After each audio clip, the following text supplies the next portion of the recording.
Well, sorry for the delay. We had a few technical issues. Yeah, and by technical, you mean I gotta get But- coffee, and it was a long lineup. Yeah, Yeah, dude. Steve.exe hasn't booted up yet, No. so there was some delays in doing that. yeah. You know what? It's an interesting time to talk to you guys because I'm sure like as artists we all hit like burnouts, right? And last night I hit one, and I haven't had one in a long time. Yeah. Oh no. Is that something you wanna Let's not start off with dude, just by letting no, off let's the not steam? start off with that because let's start something easy. Yeah, you know what? Let's start off with the intro first, then ease into it, so you can wake up Sure. a little bit. Because your room right now looks like a sleeping den, dude. I'm not sure if you ever like come to Vancouver before, but Vancouver is an expensive city, man. I'll tell you that. It's not a. So it's. Oh, I thought you were gonna say something. I was just gonna say. So, is it difficult to afford a lot of windows in the place? Not for me. But Sounds no, good, it's dude. it's All right, really rainy. Like outside, it's just no color. It's complete gray. Like you threw a desaturation layer on the world. That's what Vancouver looks like today. Oh, so Vancouver is kind of like Seattle. Oh, it's Like where it's mostly exactly rain. the same. Yeah, like they call it rain. They call it Vancouver for a reason. Okay. I've never heard of that. I mean, it's not that much better here in Newcastle. I figured. But anyways, Hey, but can I ask you a we question? can Can I ask talk a question? about. Can you guys? So you Yeah, guys sure, can see my Photoshop thing open, right? Okay, Yeah. good. Because I'm Yes. just playing with that window capture thing, so I'm not sure if that is working. But Yeah, it's Cool. perfectly Awesome. fine. Yep. But maybe for now, since you haven't started drawing anything yet or showing any images, maybe you can maximize your webcam screen so we can see your beautiful face in high resolution. hey guys, here's my messy room. Yeah. Yeah, exactly. Oh, okay, that's understandable if you want to hide that. Okay, maybe Much better. just I'm a little gonna bit frame it right in the middle we so it looks like a painting. yeah, just draw stuff around yourself. Yeah, you make yourself pretty. People want to see the. Let me see if I dungeon, can. Is there any way I can like paint out the mess? Let me see if I can paint out the mess. Steve. I don't think so. Oh yeah, because the No, cover. you'd have to overlay Yeah, Photoshop. that's true. Okay, well, It's all good. all good. Dude. Anyway, yeah. So Okay. let's start with the usual intro then. Yes. Okay. Let's take this from the top, guys. I So, like it. I like it. welcome- Go ahead. All right. Welcome back to a drawing table where we will have chill and casual conversations about art and, of course, creating it as well. We are your hosts, Jordan Tuffin, And Kendar Madi. and today is our 8th episode, and we are excited to have our third guest on with us today, Steve Wang, here on the table with us. Some of you may better know him as Swang for his gorgeous sci-fi scenes and artworks of majestic dragons, having worked with a lineup of clients ranging from Microsoft to working on a series of short films for Neil Blomkamp. His wealth of experience and knowledge will surely make this episode an insightful one. And so, thank you for your time to be on this podcast, Steve. No, thanks for the invitation, man. It's fun. Yeah, and I know it's like early morning for you, so we really appreciate that you're willing to wake up this early. No, thank you for the opportunity to allow me to wake up this early. I usually don't, but now I have to, which is good. It's a good start. So, what time do you normally wake up then? I'll say maybe 9. It depends on which day, right? But usually it's 9. And then, but then I don't know. Like it does go. Like there are days where there's certain days where I wake up before my alarm at 9, and I'm like, I wonder why. Like what are those? What's so special about those days that I actually don't want to sleep that much? But today was not one of those days. Today I was like, I really want to snooze for another 20 minutes. But So Just is right that on the why day of the you- podcast yeah, itself. like I said, like burnout and everything happened at the same time. So whatever. Don't worry, dude. I mean, as this conversation goes on, I think you'll find your mood cheering up. you Yeah. know? Or we can play the Joe Rogan. Yeah, play a the little wave. bit of JRE wave to pump Dude, yourself up, dude. I listen to that stuff so much, and like an hour of workout, I just put that on repeat. Now that I just have it default on my brain, it doesn't turn off God. anymore. But for people who doesn't, that helps you for wake people up. who don't know it, just Google, YouTube JRE Wave by this guy named Akira the Don. It's a great mix. Oh, it's fantastic. I mean, I was just listening to it right before the podcast started, just to kind of pump myself up a bit, you know, and it worked. Yeah, it worked. It's awesome. I'm ready, dude. I'm ready to get into it. Yeah. By the way, how many people are All right, watching so- right now? I don't have to. Right now, there We have are 13. 13. Okay, Yes. so hi Carta and hi Ken's phone and my phone and the rest of you guys out there. We actually have quite a few people here. Some new names that I haven't seen before. Wow, awesome. Yeah, maybe It's good. And there's quite a few people that are regular watchers that are here as well, such as Latte Milky, one of our friends from Indonesia. There's also Wimpy, Bunny, and also Marco, if you know him. Marco. I know Bore. Marco. Yeah. Yeah, he's on the Let chat. me just do I'll post a little social media thing just to make sure that we can get a little bit more than 13. We maximize the traffic. Yeah, I'm gonna maximize. I'm gonna funnel some traffic there. Let's do this. Anyways, yeah. I mean, thanks for the intro. Yeah, no It makes it worries, sound dude. like I've done a lot more than I actually have. Not that much. Oh, dude, you have. And the But- thing is, as Yeah. I mean, we do believe that you can offer us a lot of knowledge and insights. That's why we want you on this podcast. No, that'd be great. I mean, it's always funny, like when you hear people talk on streams or podcasts or even like those professional motivational speaker, it's really on and off, right? Like you could talk to somebody else about a particular person. They're like, oh, I don't find them useful at all. So I think if there's like one thing that we can say that helps someone out there, I'll consider that a successful stream. Like most people are probably going to be yeah. like, this is bullshit. no, for sure, dude. And you know, we can't always please everyone. No. But I've actually I didn't quite expect for this podcast to happen because Ken just came up to me one day saying like, "Hey, how about we have Steve Wang as the next podcast guest?" I'm like, "Sure." I mean, that came out of nowhere. Yeah. And the thing is as well, dude, I knew you way back during my first my time in FCD actually. Oh, you knew me? I didn't know that. Back that, well, I mean, not personally, but I've seen your artwork in the FCD art book that they had, and ever since then, it's just one of those people's art that I kept on going back to for inspiration, and your improvement just kept going and going even after school, dude. Right. Like just whatever you created, you were able to just top that up every time. Yeah, maybe we can talk about that a little bit. I'm not sure if I still have it. I'm gonna open up an image I did in FCD just to entertain the people. So my face is entertaining, but it's not that entertaining. So, All right, we can do that. let me see if I can open anything up here. Oh shoot! I don't have any of my school paintings on my computer. It's on a hard drive. Oh No. shoot, it's fine. And hello everyone in the chat. And the thing is as well, how I wanted to transition this was actually, I don't think this chat would have, or podcast would have exactly happened if you did not meet Ken on that fateful day at THU.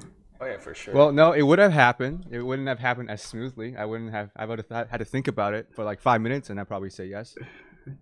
Right. It's like, who the hell are these two Yeah. guys, you know? Yeah. And then Let me see how many followers they have on ArtStation. yeah, Yeah. exactly. Like I don't talk to anyone below 10,000. So I'm just Oh, I'm just shoot. kidding, guys. Come on. I still have 7,000 followers to go. Yeah, people who it's scary when some people take the jokes too literally. And they're like, wow, these guys are assholes, man. Absolute assholes. Yeah, so me and Ken just happened to go to THU like 2017, I think, on the same time, and we didn't know each other. But I guess I knew of Ken and Ken knew of me. And then I was jogging one morning, the first morning, and then Ken happened to just stop me. I'm like, wow, that's amazing. What the hell? What are the chances? I know, I mean, Yeah, actually, Carter told me that you will be at THU, but Yes. I never met you, so I didn't really know how you looked like. Exactly. And then Only you seen stopped. some- And then you just stopped me Yeah. out of nowhere, man. Some might call that fate. You know? exactly. It's the Asian magnet. Yes. But So yeah. what was your initial impression upon meeting each other, dude? Oh man, you want to go there? I don't know. Sure. Let's Let's not get go there. personal. It's quite intimate, man. Yeah, let's just say I stopped jogging right away, and we jogged together. Oh Yeah. shoot! And Ken couldn't keep his eyes off of like the sweat glistening off of your topless body. Yeah, it's evident. It's from the swag. Yeah, it's evident from the webcam you guys are seeing right now. I'll show you guys some stuff I Awesome, did in dude. my what's that called? Like I guess it's a entry portfolio. Like you know how when you go to college, you're in high school, you go to college, they all need like an entry portfolio. Show you guys some stuff there. That's the only thing I have right now. All right. That'd be great. But we don't have to talk about it. I'm just gonna drag it on to my screen. Yeah, sure thing, dude. Yeah. Yeah, you guys can go on with the stuff you have planned. No problem. Yeah. So we can actually talk a little bit about THU because if I recall correctly, you actually did a talk at THU, right? It was an interview. I want to do a talk. I don't think I'm there yet, but maybe one day. You know, I do more of these podcasts and videos, and maybe one day I'll get invited. Right? Who knows? So how did that interview happen in the first place? Did someone actually approach you, or did you actually volunteer for that? Someone approached me. So I think what they have is a list of guests that's paid the ticket to go, and then I see. yeah, and then they basically, I guess somebody in there knew of my work, and then they're like, oh, like this guy's coming, maybe we can, like, we can't give him a slot for a talk, but maybe we can give him an interview or something, and then that's what they did. And by the way, it's not just a solo one. I did an interview with another artist named Phil Liu, and you guys art station him. Really good 3D environment artist. How do you spell that? We yeah. can put that in the art Yeah, station. Send his art station link over the chat so people can check it out. It's P. Okay, I'll write it on my thing. It's nice that. Yeah. PHILLIU.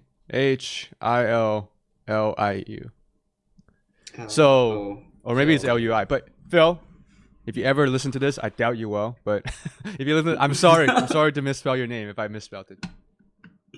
But yeah. It's on the chat now. The link is on the chat. Cool.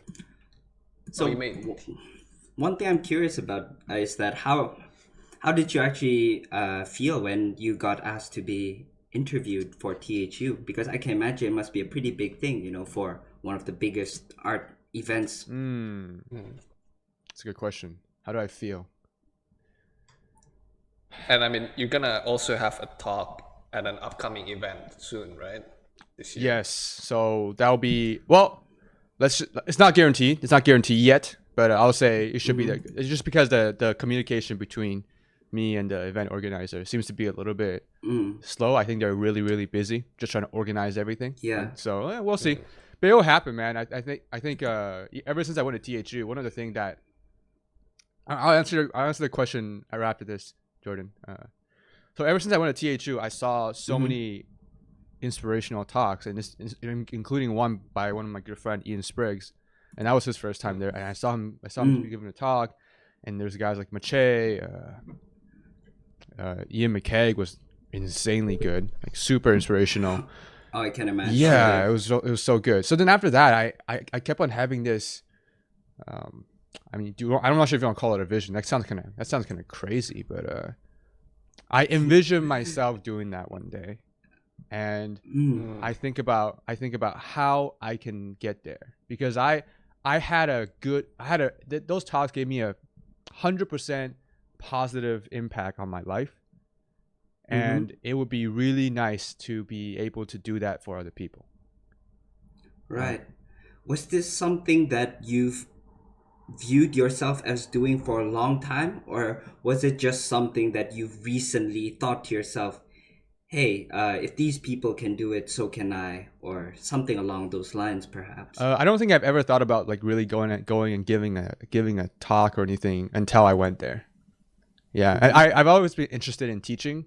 I've taught like one-on-one classes and kind of just portfolio preparation classes here and there, and yes, I've actually taught at a local university a couple years ago, or maybe last year, I don't remember. And so I have a little bit of teaching experience in even large classes and live classes. Yeah, and it's always fun. Like I think one of the most rewarding thing is is really to help other people and to see them appreciate it and grow from it. I think that's probably one of the better feelings. Oh yeah, definitely. for sure. Yeah, I think. Oh, sorry. Go ahead. It's definitely a special kind of feeling that you can't really describe when you see someone that you thought growing at such a level, and then seeing them from their beginning to where they are now. Yes. It's and I think that's kind of the same feeling for me when I see my artwork being made in 3D and being actually in game. I'm not sure if you've ever experienced that. I have. I have. I 100% have. But I mean, depending on the game. I'll put it that way. Depending on the game. Yeah. For sure. Yeah, but to be fair though, if you look at my past experiences and resume, I've done a lot of different companies and projects, but I haven't done a lot of games that shipped it. So sorry to hear that. Oh no, I don't really care because it's to me a lot of those stuff it's a job. Like I'll do my best for the clients and I'll leave it at that, right? It's not gonna be it's not my own personal work. So I'm gonna bring up this little thing right here because it's something I've been thinking about. I'm sure everyone's familiar with this little Ikigai diagram, right? Yeah, I've seen that around before. Right. So this is something I wanted to bring up. I didn't want to make a. I don't know. I don't know what was the best condition to bring this up. So maybe this is a good opportunity. Hey, sure thing, dude. Yeah. So I think it's as good as any time. Yes. So I actually, if you follow this particular diagram of doing what you love, what the world needs, what you can be paid for, and what you're good at, I actually find that. What I'm personally doing, I'm not sure if all artists are doing the same thing, but what I'm personally doing is actually hitting a lot of it. And the only one correction I wouldn't say correction is, I just say one thing I would change is what you're good at is more like, what you are good at and what you can constantly improve on. Right? Because because how do you make that distinction? Right. Well, I always personally, like from books I've read and just my personal practices and growth, I guess. I think the journey, the strive and the journey to achieve something is often a lot better than actually achieving something, right? Meaning that once you achieve something, either you have a bigger goal or even it's financially or skill or whatever life shit, you just have a bigger goal. So it is often an empty feeling once you achieved a certain goal. But what's important is that you keep on getting better at it. So let's say in a fitness sense, let's say you said, today I want to do 10 push-ups. Okay, well then 3 months from now, I want to do 15 a day. Okay, once you hit 15, you're going to be like, I want to do 20. Well, that feels good because not only are you now good at push-ups, you see yourself getting better at it.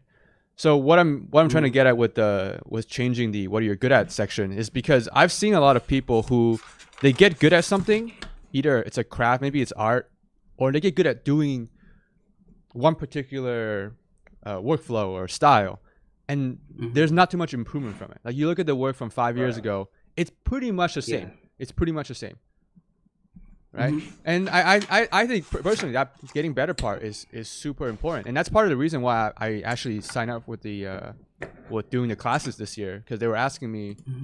They were asking me a few times, and they're like, the initial email was like, hey, I'm going to contact you again. And I know you're probably going to just politely turn me down this time once again to do the class. But if you're down, let me know. And think about like what you want to teach and the title. And then I thought about it. I'm like, you know what? I've been trying to rely on. I don't want to say I'm good, but I want to say that I've been relying on what I'm good at for a long time, and I just want to kind of release that knowledge to everyone because I think there's no special talent involved. I just use a lot of tricks and a lot of hacks, so to speak, to do my work. Right, so I'm gonna release that, and then I can open up a lot of room to get better, I guess. That's a lot to unpack over there. Like I've just been taking a few notes as well, and you kind of skipped to the part where we were going to reveal that project that you're working on at the end, but you kind of spoiled it a little bit. I'm a spoiler. So we won't dive Spoiler alert, guys. So we won't go too much into that right now. Yeah.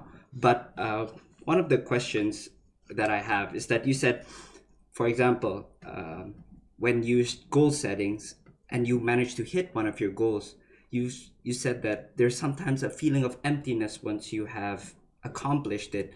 Do you think that's perhaps more to do with what kind of goals you have set, as opposed to maybe what? Okay, wait. Give me a little bit of time to rephrase this. No problem. Do you think it's more to do with setting the wrong types of goals rather than the fault of actually doing something that you are good at? I think I wish it was just that.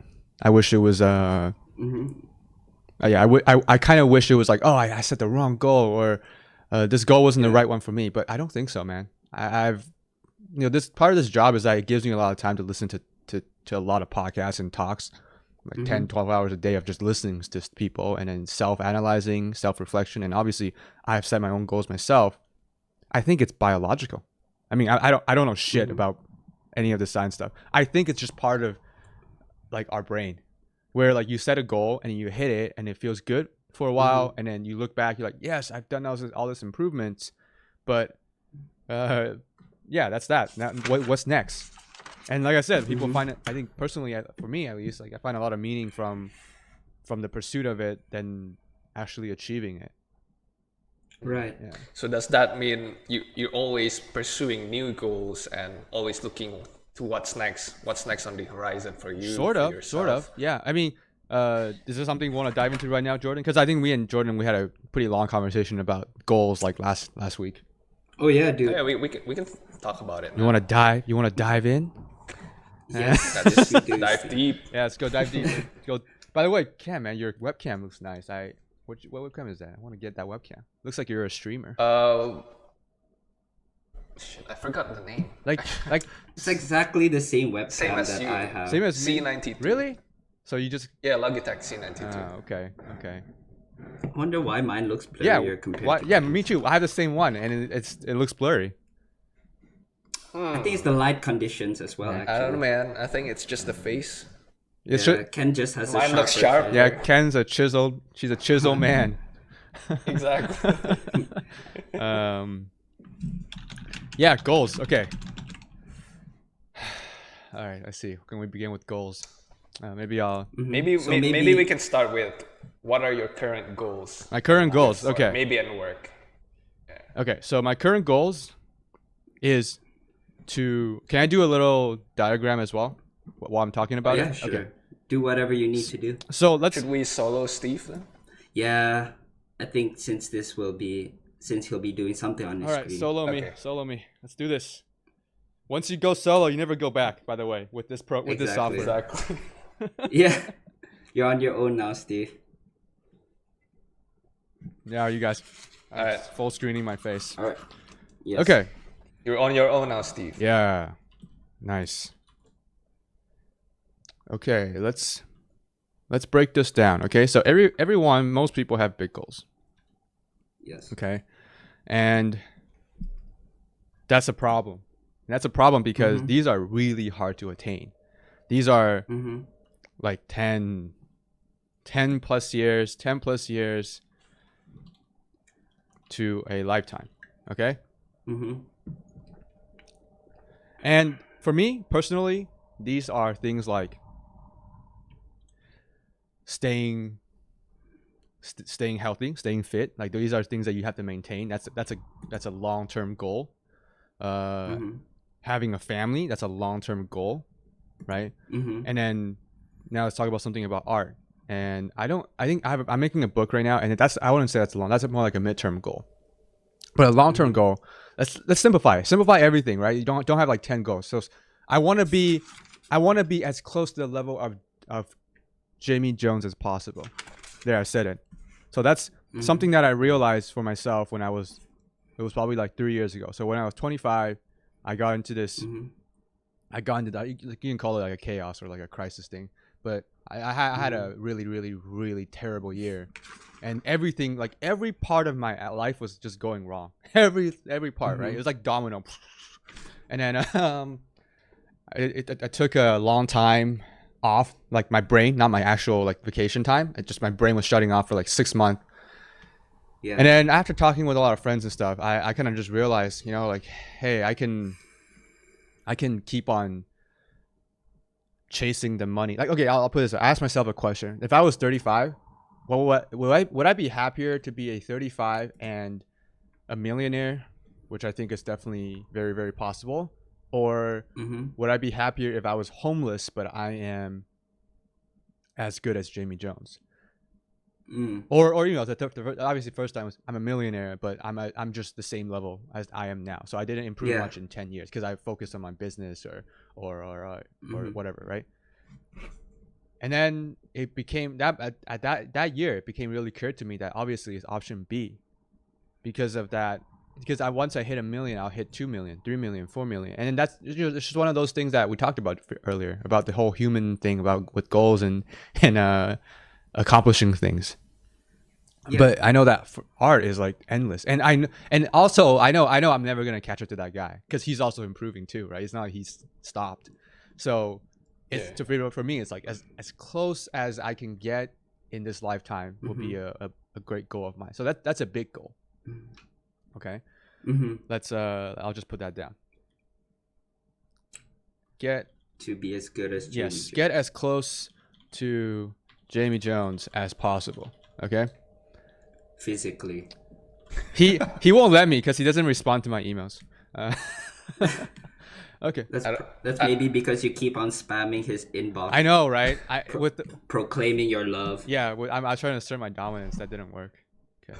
Yeah, trying to be the alpha male. Yeah, obviously he ignored me, so he's more alpha than me. So you know, let's and then I'll try to break it down. So most people have this.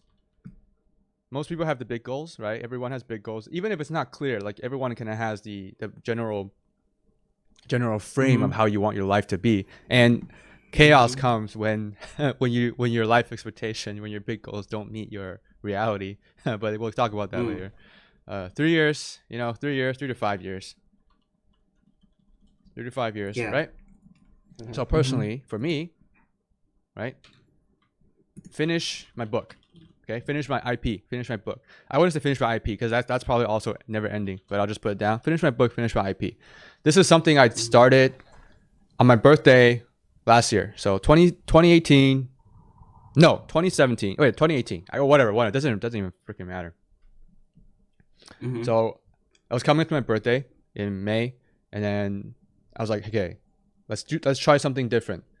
So the two things I did was, number one, I opened up my own studio corporation, and then number two, I started on the book.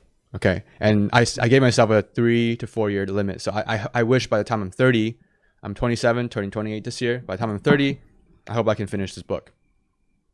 And the reason that I want to finish this book, obviously, it's put a personal stamp on you know, my value as an artist. Like, hey, I created something, right?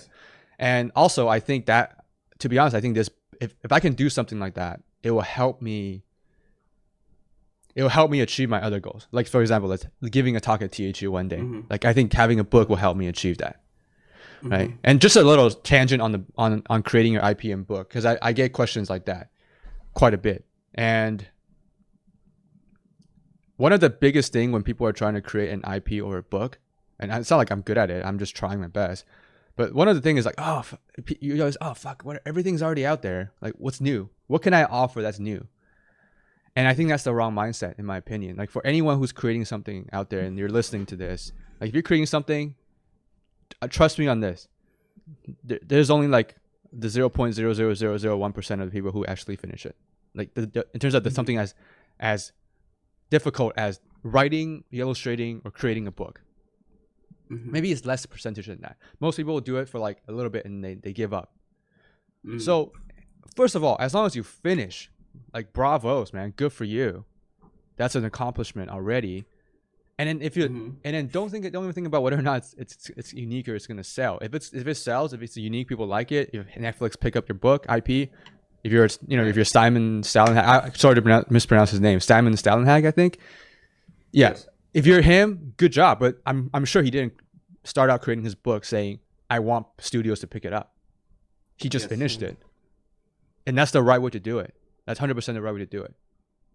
So would you say it's a good idea to actually set your goals without being dependent on other people's decisions? Yeah, because you can't decide that. So for example, when you're setting your goals, even the long-term ones, so why is my big goal get as close to Jaime Jones as possible? Because that is theoretically 100% in my control. Now there's things I can do to speed it up, and there's things I can do to slow it down. So to speed it up, I can practice more, or I can maybe Jaime Jones will respond to my email one day, right?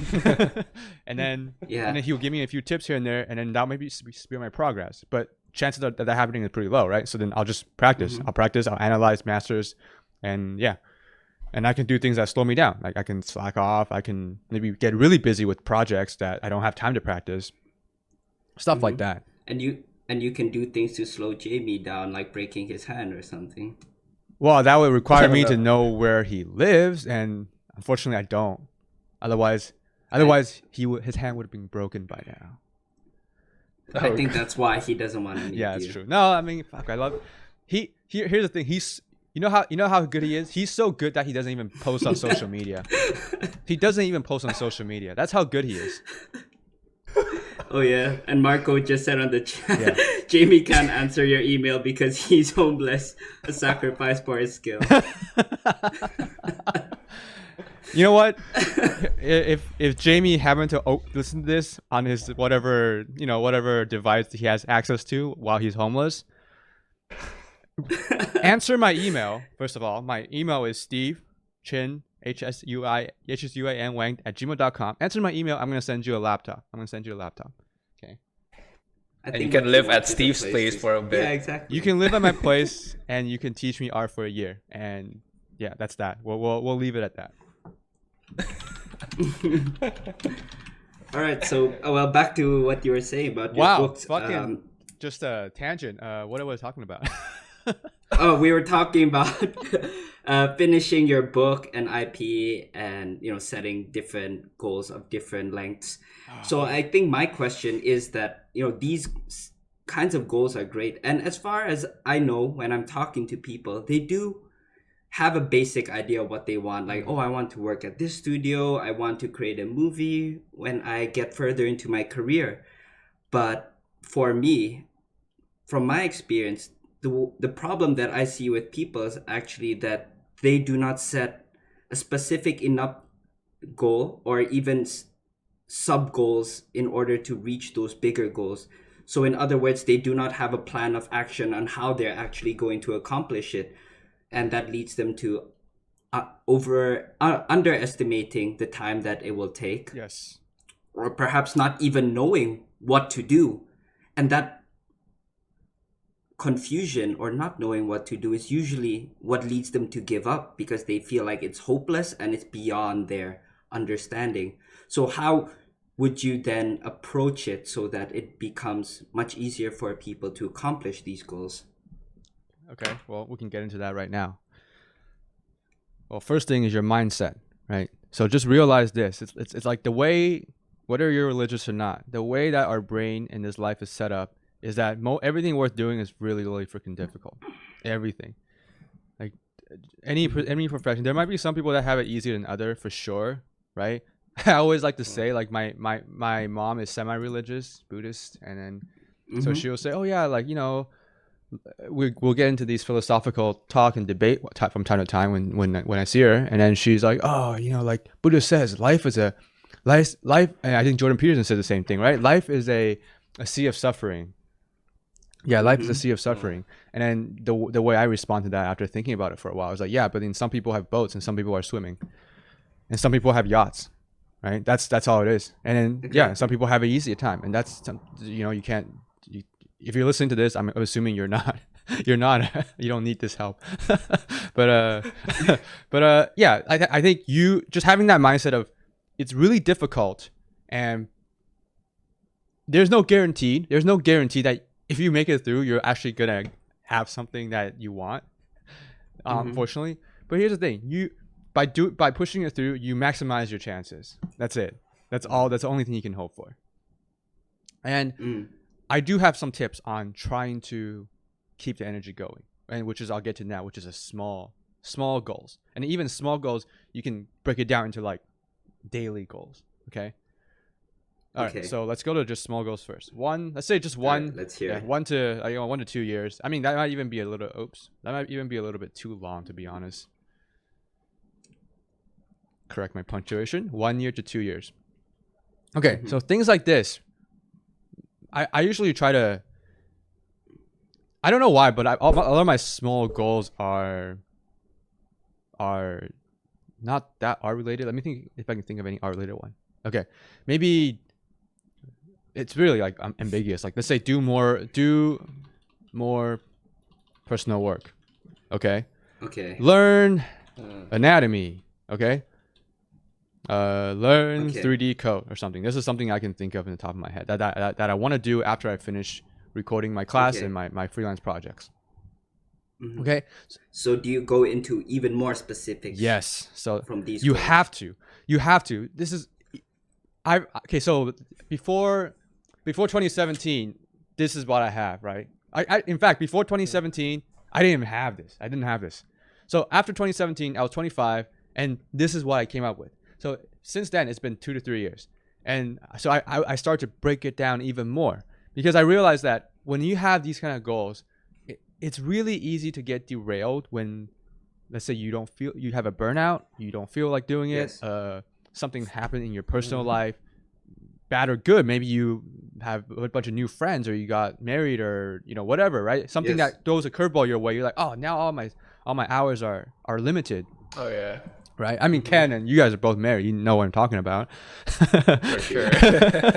Don't let their wife hear this. Get us out of here.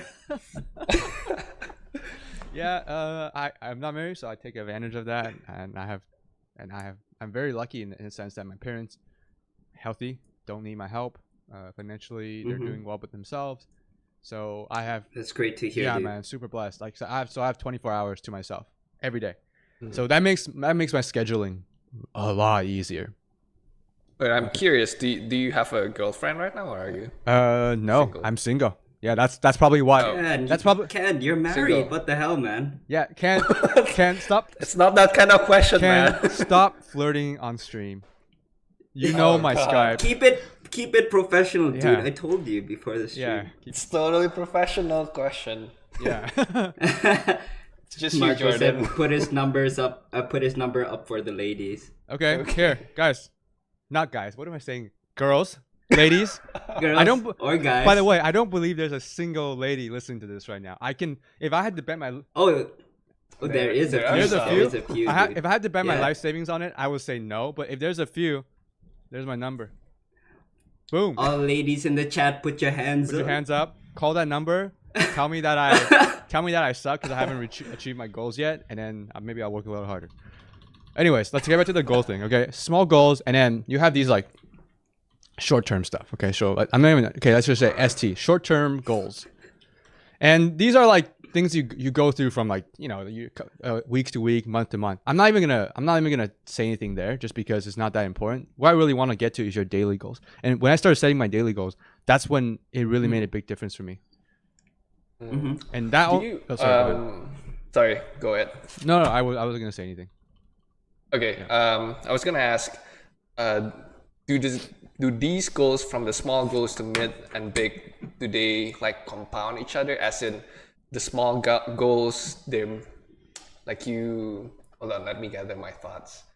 So do you make the small goals to make sure that you're able to get to your mid goals, and then do you make them the middle term goals to ensure that you're able to get to the big goals? 100%. The long-term goals. 100%. Basically, working towards that common purpose. Yes. Or goal. 100%. Yeah, So that's a better overarching way of goal. saying it. yes. So when I remember I said I was talking about when I was 25, I had this realization, right? Get as close to Jaime Jones as possible in terms of skill, And once I had that realization, I started to look at what he does. So a lot of what he does on the surface at least, what we can see, since he's not a social media person. So what we can see is he does a lot of illustration and a lot of keyframes for films. Right. So this is your thought process of breaking down how you're going to reach. Yes. And this is not even breaking down his technique or his use of like his art skill. This is just breaking down what he does, like what he's offering for this business. Okay. So once I realized that, I think to myself, well, then it doesn't make sense if I keep on doing work, if I keep on taking on work that asks me to do, let's say, a line drawing. By the way, no, there's nothing wrong with doing a line drawing or like photo bash or 3D, whatever. It doesn't matter. Do whatever you want to achieve your goals. I'm just saying, I look at him, I'm like, okay, there's certain stuff that he's doing, and I have some friends that knows him that tells me, oh, that he uses this technique, that technique. So I'm like, okay, then maybe I can try that. But all I'm saying is, everything ever since then, I try to make sure that every project, personal work or even my client project, everything I do is pointing me and orienting me towards that. Doing keyframes, doing illustration, right? So I try to say, if financially I can, I'm gonna say no to projects that wouldn't point me towards that. And you have to, because here's the thing, and this will be a good gateway into daily goals. So we all have the same amount of time, right? You have the same amount of time, you have the same amount of time, and Elon Musk has the same amount of time, Jaime Jones has the same amount of time, and you can argue there's a lot of luck and there's a lot of biological, differences, talent involved in terms of them getting there faster. Sure, whatever. But let's just say that we throw that all out of the way. We all have 24 hours. Well, here's the problem. Most people work 9 to 5, right? And then most people you have to sleep, you have to eat, you have to clean, you have to run your errands, right? So I think you have to commute to work and from work, and then maybe you have your family, friend obligation, or your girlfriend obligations or boyfriend obligations, right? So you do all that. I think one of the studies that on average people usually have 2 to 3 hours per day that's theirs. Okay, so the way I see it is, if you work 9 to 5 and you get home at like 8 and you're gonna sleep at 11, you have 3 hours that's yours. What you decide to spend your time on in that 3 hour is extremely, extremely important, because those are what you're going to orient your goals towards. So if you go out and have fun, which is great, go out and have some fun, you're going to get really good at having fun. So if you go out and date around, you're going to get probably pretty good at dating. If you go and work, you're probably going to get pretty good at working in those 3 hours, right? Because other people are not doing that in those 3 hours. Other people, they are either they're having fun. Let's just put it. Most people, they're having fun. Okay, and then what you're doing is you're sacrificing your short-term fun to maximize your chances of achieving more fun later on. Right. So it's kind of delayment of current gratification, 100%. So that you have even more rewards in the future. Yes. So then to tie that back to why I started picking out my project a little bit more precisely, and even picking up tasks, like, okay, it's like at my work, they're like, oh, there's this prop design. I'm like, oh, I can do it, but is there any like environment, or is there any keyframes I can do, or illustrations I can do? And they're like, oh yeah, of course. They'll give me those to do. Because think about this, right? This is why making it into the industry when you're not a professional, extremely difficult. Most people have these 3 hours that they can only dedicate to, and they have to be really disciplined to work a full day. Let's say you're doing a job that's not art related. You work a full day, you come home, you're drained, and then you got 3 hours left, and you're like, I don't want to do art. Hell's no. And even if you can, that's only 3 hours. Well, guess what professionals are doing? 8 hours minimum, right? You're paid to do 8 hours, and then plus 3 hours. That's 11 hours, maybe 12 hours a day, guaranteed to be there. Versus the maximum you can put in is 3. So that's really difficult. And so for me, it's like, if I can actually request certain projects that gears towards my big goal of getting as close to him as possible skill wise, then I can actually effectively spend half of my day, which is 12 hours, on this one goal. And if I can spend 12 hours of my time on that goal, then theoretically I'm probably maximizing my chances. There's probably some stuff I can do, but I'm theoretically maximizing my chances. How often do clients have that type of job that you want, like when you ask them? Not often. I have some. So I'm guessing that's where personal work comes into play and becomes much more valuable for you. Oh yeah. Because personal work, you got 100% control over it, right? So Yeah. it's really like a playground. Like personal work it feels like you're drawing when you're a kid. Yeah. Yeah. Do you have some examples right now of what you do on the daily right now and how that ties back to your bigger goals? So I think all of us can get a better idea. Yeah, man. Yeah. Yeah, for sure. Let me just finish this one. Let me group all of this. I'm doing everything on one Photoshop file, so it's a little bit more. It's not organized. So daily goals. Okay, let's jump into that image I did, because I posted that one image and I said I did it for the stream, right? So I'll break that down a little bit, and I'll give you guys some tip on how I personally learned to manage that time. Really appreciate you doing this for the podcast. I didn't do it for the podcast. I did it for my bigger goal. Well, we are part of your bigger You are. goals. Hey, dude, you are. That's you 100%. Like I said, if I do more of these, and even like coming back doing a demo for you guys, and maybe we can make it a regular thing or whatever, just chat. I'm pretty sure all three of us will achieve like way better than what we are doing right now. Oh, yeah. You put time into it, and you get something out of it. That's always the case. Friends with benefits, right? Yeah, this type of benefit seems to be this type of benefit seems to be the only benefit that I get. So I'll take it. That looks awesome. Okay. Yeah. Okay. So daily goals, right? I'm like, okay, so I'll tell you guys a little story on this piece. I'm like, well, I have a few hours open Monday night, Tuesday night, Monday night. So I saw this photo of this cloud. I'm like, okay, you know what? Maybe I can do something with it here. So I did like a black and white sketch, 20-minute, 30-minute sketch. And then all I'm thinking about right now when I'm doing this is just shapes, right? Like balancing of composition shape. This is not really an environment design. I'll say this is more like just an illustration or a book cover type of thing, right? And one of the main thing I like to do is turn on a threshold layer. So if I turn on a threshold layer, I'm sure you guys have seen me do this before. If not, buy my class when it comes out. I'm gonna go in depth on that. We're gonna talk about that. So yeah, you can see even like if I turn it to black and white, something about the composition is fairly balanced. Like at least to my eye. It looks like a giant fork in a bowl of like meatballs or something. I love it. There we go. I should have made a fork spaceship, man. Damn it. Missed opportunities. God damn it. Now it's my idea. Oh shit. Yeah, people are gonna steal it.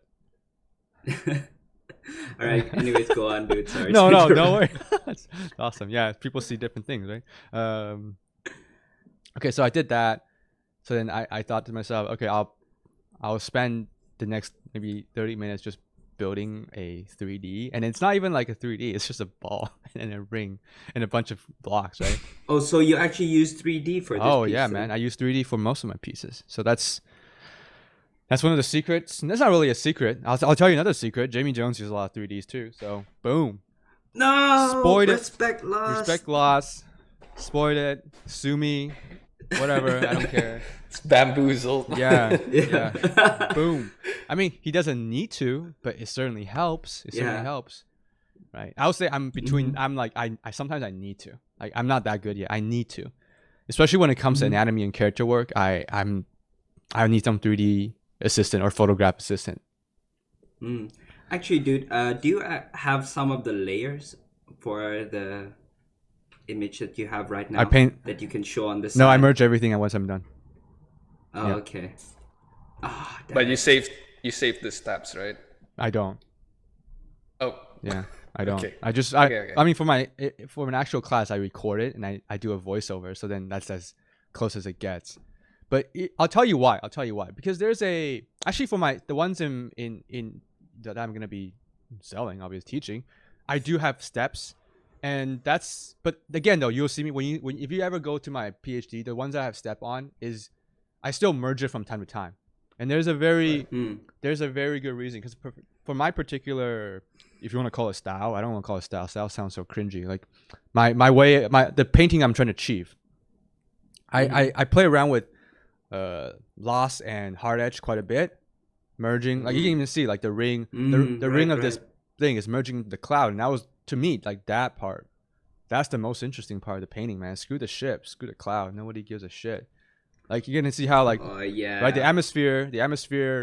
Okay, there wouldn't be atmosphere in this case. There wouldn't even be this. This is an impossible scene, by the way. But this is a lost edge right here, transitioning into a hard edge, right? And then hard edge, and then merging into the cloud. That's a soft edge right there, soft edge. So I love stuff like that. And for me to do that effectively and not kill my computer, because if you have 100 layer, you try to set your mixer brush or your smudge to sample all layer. Even my computer, man, it complains a lot. So I go. That's a Photoshop thing, man. Yeah, come on, man. Fix it. We all pay money. Come on, Sucks. Fix it. Well, not all of us. Oh, I'm not gonna get in there. I'm not gonna get to that legal stuff right now. But yeah, so you can see like I have just one layer on, right? So like, I say, this. Yeah. Actually, can we quickly touch upon what you mean by lost edges, just for those that are not familiar with it, and how that enhances an image? Yeah, let me bring up something that's not myself, so it's not cringy. It's fine, dude. It looks great. I'll bring up an image by Jaime Jones. That's always easy. Okay. So this. Sure. So maybe it's something that you can kind of transition where you say what you look for in someone else's piece when you're applying it to your own studies. Yeah. So I can't go 100% in depth just because I think there's some value to some of this stuff that I don't want my boss to get mad at me. Let's put it that way. Yeah, let's just briefly touch upon it so that some people have an idea, but not to the point that we do. Yes. Half an hour just on lost edges. 100%. Yeah, let's do. And no, there's a lot more than just lost edge and hard edge, but I'll go over just lost edge and hard edge just for people who don't know. And this is not just a painting. Photographers does this as well. I don't have a good example of a photograph that does it. There might be let me see. Maybe the ones I posted on Facebook on my own face might have that effect. Let me see. Let me open that, because I asked my friend was a photographer, and then we're like just having some fun. We're visiting the new Oat studio a couple weeks ago. Yeah. And then okay, this might be a good one. Okay, so fuck my face. Zoom out. Looks so weird. Okay, so let's even just looking at in a photograph. This is not a painting, guys. This is just a photograph, right? So you can see what it's like a master painting to me. Yeah, because I this is me, but yeah. See, you can see how like the background is merging into the hair. Like, you know what I mean? Like when you have a photograph that's perfectly lit or 3D model, there's like an edge around everything, and everything is like ultra clear. Yeah. But then if you have, like, you see how the background is merging to the hair, so it's not it's not hair anymore. It becomes a giant shape with. Let me pick a brush. Okay, there you go. It becomes a giant black shape with a giant black shape. My head with these brush strokes. That's all. It's not hair, guys. It's not hair. It's not. It's a soft. Don't look at it as hair. Look at it as a soft edge with texture. I'll do a video on this. I think I'll put up a free video on YouTube maybe next month explaining it. How you should pick brushes, because brushes don't matter, but you should still know how to use it. In terms of like I have hundreds of brushes. I don't use all of them. I use a few of them, but I think the way that when you're a student, even for me, like when for the first 5 years of working, I was approaching it wrong, and now I have this new mindset of approaching brushes. And you can see, right? I think a lot of master paintings, they will do this thing where. By the way, is somebody like talking shit on stream? Is that why you guys are laughing? I don't know. I mean, I was just laughing that you were drawing a big black thing on your head. Okay. I don't know. I thought that it might have been one of your friends kind of just bantering. Yeah. Oh well. Anyways, if it's not, let's move on. It's not. There's a lot of misunderstanding in today's world, guys. Let's be peaceful, okay? All right. Let's move on. So you can even see, like, just go on the face a little bit. If you really want to be strict about it, right? Like that. Man, you can even merge. You can probably merge a lot of all this, and the eye. So that's one shape, guys. That's all one shape. So if I were to turn on that threshold layer on, Boom, right? You see that? That looks like a Picasso painting. Sure. I mean, wait, is that a dig at my face? Because they usually don't look very good. Yeah, but yeah, you can see, right? So if you put it, one thing I love about this threshold layer is that it simplifies it to two values essentially, and your shape reads extremely quickly. So the accuracy, like there's that saying, you have to paint like you draw and draw like you paint.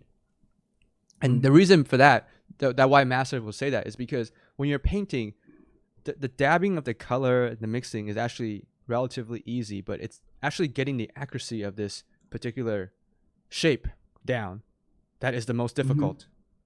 Right. Especially when it has to be pleasing. It can't just be anything. It has to be a pleasing balance of shapes. Right?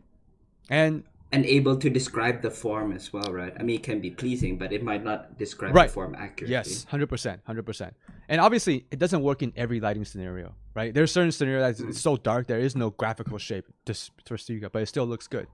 I get it. And then one of the trick that photographers do when you're doing these type of like three-quarter lighting, like the light is coming from left, like in this case, like coming from left, right?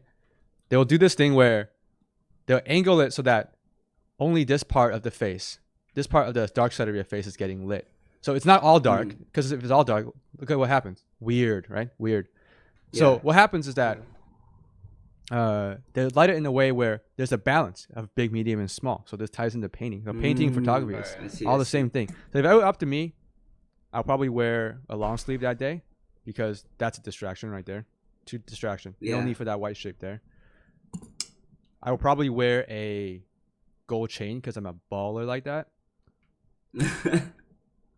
I don't have a gold chain, by the way. Anyone want to donate gold chain? And here's my address. I think you'll just have people popping up rather than sending gold. I know. People are gonna break my hand, so I'll do that.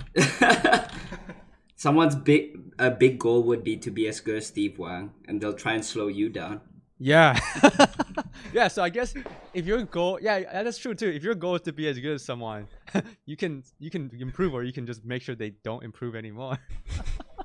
Yeah, it's pretty extreme, but guys, please don't.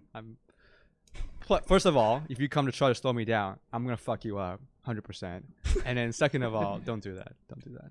Steve does jujitsu, man. I do mental jujitsu, mental gymnastics. Yeah, I will debate you into submission. Right. So I think we talked about this particular one enough, but you can see. And then you know what's funny about this particular? Why is this scenario so interesting? You guys know the freaking yin yang symbol, right? The perfect balance. Yeah. Oh man. Right. It's the same thing, man. I don't know why. It's just so pleasing. It's the same thing. Forgive my brush strokes. Terrible. But yeah, look at that. Why is that pleasing? I don't know. This symbol has been there for literally thousands of years. They figured out composition thousands of years ago. Yeah, okay. I mean, it's great. They're able to achieve it with just two values, and then with just mirrored shapes, but it still feels so balanced. 100%. All right, so let's go to this painting. Ah, shit, deleted it. Yeah, so let's go back to on how it actually applies back to the study that you've done. So this is not a study, by the way. This is Jaime Jones's painting. So credit to Jaime Jones and Bungie Destiny. This is one of the pieces, one of my favorite pieces. I don't think it's his best technical piece, but the story element of this is so cool, right? This is freaking awesome. This cape dude with a white tiger and a spaceship. Like what? It doesn't get cooler than this for a sci-fi nerd. It's crazy. Okay, let's go look at the shapes a little bit. So first of all, easy. The forehead is like that, right? So the guy has a really oily forehead, apparently. So then what he did was he merged the shape of the sky, of the cloud, into the forehead. That's a lost edge, because that edge is supposed to be there in real life, but it's not. In the painting, it's not. That's a lost edge. The mask goes like this. In real life, if you're doing an industrial design drawing, that's what the mask does. Well, he's merging it with the hair. Right? This is one big strip. Okay. Let's see what else is there. I mean, look at this, man. This is like some display of mastery right here. Holy shit! Like that, the other side of the cape, it basically merges into the pattern of the tiger. Like I'm not gonna draw over the whole thing. Oh, Right? I'm curious now. Are they actually the same color? Oh, They're very For close. one So close Okay. enough, I guess. yeah, so when you're Yeah. you can obviously go in and color pick. This image is on the internet, so I don't have a full resolution of this. So I don't know exactly what he did because this is relatively low res, Mm-hmm. But it doesn't matter because once you turn this to black and white, let's just put that line just for Yeah. fun, right? Mhm. Just adjust it. Yeah. You can see like graphically it reads just as well as color. In fact, even cooler. I think Mm. I love this poster style. So Yeah, fantastic. right, you can see how he he's merging all these shapes. Mm-hmm. So yeah, even like look at this, the backside of this ship right here, right? Like that's all merged. That's just one dark shape. Yeah. Anyways, without diving too deep into it, I think this explains the basic concept of what like a lost Right. edge means, right? Lost edge and hard edge, and it really is it's a balance between that and your your values and your all your fundamental stuff that I think really brings out a magic in a painting. Yeah, for sure. Dude. Yeah. So anyways, I went in and just kind of did a mock of that scene. Obviously, it doesn't look great in 3D because Oh, so you actually did a simpler 3D block out to do that more primitive looking spaceship first. yes, and I also want to make sure like I don't really care about the spaceship because I paint it over like heavily. I just wanted like a block there, right? What It's more like just to place the object Yes. in space and also It's for composition. composition and perspective. I can map out my perspective grid later on with that one spaceship. And then obviously the cloud I'll be using paint and photograph, right? So then I'm not too worried about it in my 3D. What I was really trying to understand with my 3D, my simple ball and a ring, is that is it possible to get this lighting? So you can see this lighting is the light's coming from the right side. It hits it, creates a nice edge, almost like an edge lighting. But then Yeah. I want the ring. I want a lost edge right there, and then I want the ball to cast a shadow on the left side here. I want to see if that's a possible scenario. So I did it in 3D. I was like, you know what, this might be the best I'm gonna get because it just didn't quite work out the way I wanted to. Yeah. So you know, Just tidy down. yeah, and you know what, I'm not gonna let that stop me. So I just went and I just painted it in color. Like I'll just do it myself then. Screw it. Yeah. And as you can see, even for this piece, right? Like I try my best to maintain that same concept. You know, I have my lost edge, like this over here. This is all losing, like all lost edge. And generally, I would say you want to try to balance loss and like the whole idea of contrast is to put two drastic different things together, whether it's color, value, or texture, right? And in the times of edges, it's texture. So even you can see like here, the background is rather blurry. It's soft, right? But then the spaceship is harsh, right? And that pops up the spaceship. But then like even the top side of the spaceship, you can even go in deeper, right? You can. Yeah, it is a lost. There's a lost edge on the top side of the spaceship, and then you bring it back with some of the maybe the paint or the shadow side, or there's some of the shadow details. Nothing too crazy. Yeah. Nothing too crazy. I think one thing I've noticed with the human eye is that subtlety really, really pays off. And it's very perceptible in just noticing those very small changes. Yes. It's weird, man. One of my bigger breakthrough in art a couple years ago was when I started to understand what local value was. Because a lot of times I paint, it just becomes this overly, everything's so glossy, everything's so contrasty. And then I started looking at local values. I started looking into it, and I was like, oh, wow, like actually a lot of objects, a lot of materials, the value range is like, you can almost like on trained eye, you probably can't even tell.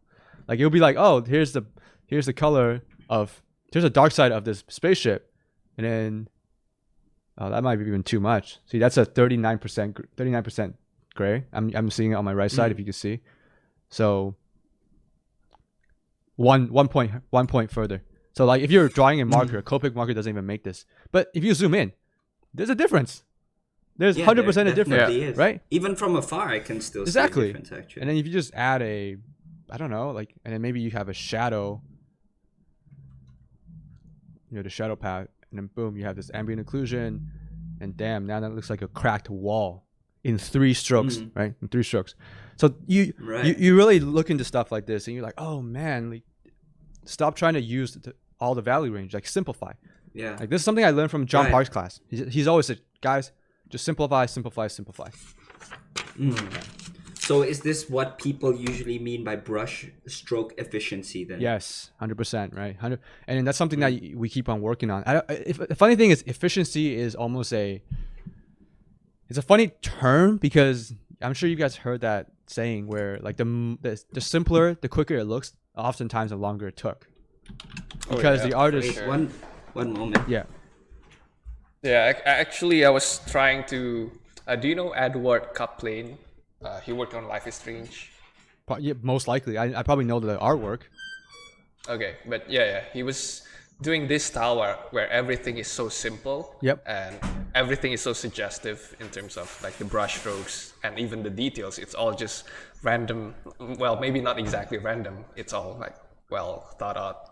Yep. But it just looks random. Yep. And I was trying to emulate that style, and I failed miserably because it's so difficult to get that minimalistic brush strokes. It is. And then, you know what? Like I said, it looks fast, but you never know. Like, he might have spent like a month on that painting or drawing just to make sure that quick style looks good. It's weird. It's weird. Yeah. Exactly. And then I think brush efficiency comes in. For example, let's say I'm painting. I'll go brush efficiency just a little bit. Okay. Here's your basic method of painting. Let's say a sphere, right? So you say, I have a gray sphere, let's say, and then I'm gonna go and paint in my coffee. Paint in my core shadow, whatever, right? So I'm gonna go in this, and anyone who knows 3D, like, I think they call this the diffuse map, right? This is like no lighting, just actually not even diffuse map. This is just a clay path, or ambient occlusion path, I guess. There's no freaking texture on this at all. So a good way to approach painting when you're starting out, and I think every school pretty much teaches this way, is that okay? Let's paint a ball. Let's understand bounce light. Let's understand core shadow. Let's understand material and highlight. Right? That's step 1. Okay, step 1. And if you want to make this a billiard ball, then maybe like super high, but it's okay. So let's just leave it at this. Oh, oops. Damn it, I painted on this black layer. Love it. Okay. Hey, that's your style, right? Merging down everything. Yeah, don't give a shit. Nothing's going to stop it. It's fine. So then step two. So step 2 would be, okay, well then maybe this material has maybe there's stripes. So there's 2 separate materials. Or maybe it has some texture. So let's add some texture. Let's just keep it simple. Add it with like overlay. Let's go add it with overlay. And let's just pick a chalk brush or something, and then just, so maybe there's some dirt on it, right? Let's erase. Let's just scatter some other stuff around, right? And then maybe like that will be your texture path. So you learn how to paint form, and you learn how to add texture to it to make it feel a little bit more realistic, right?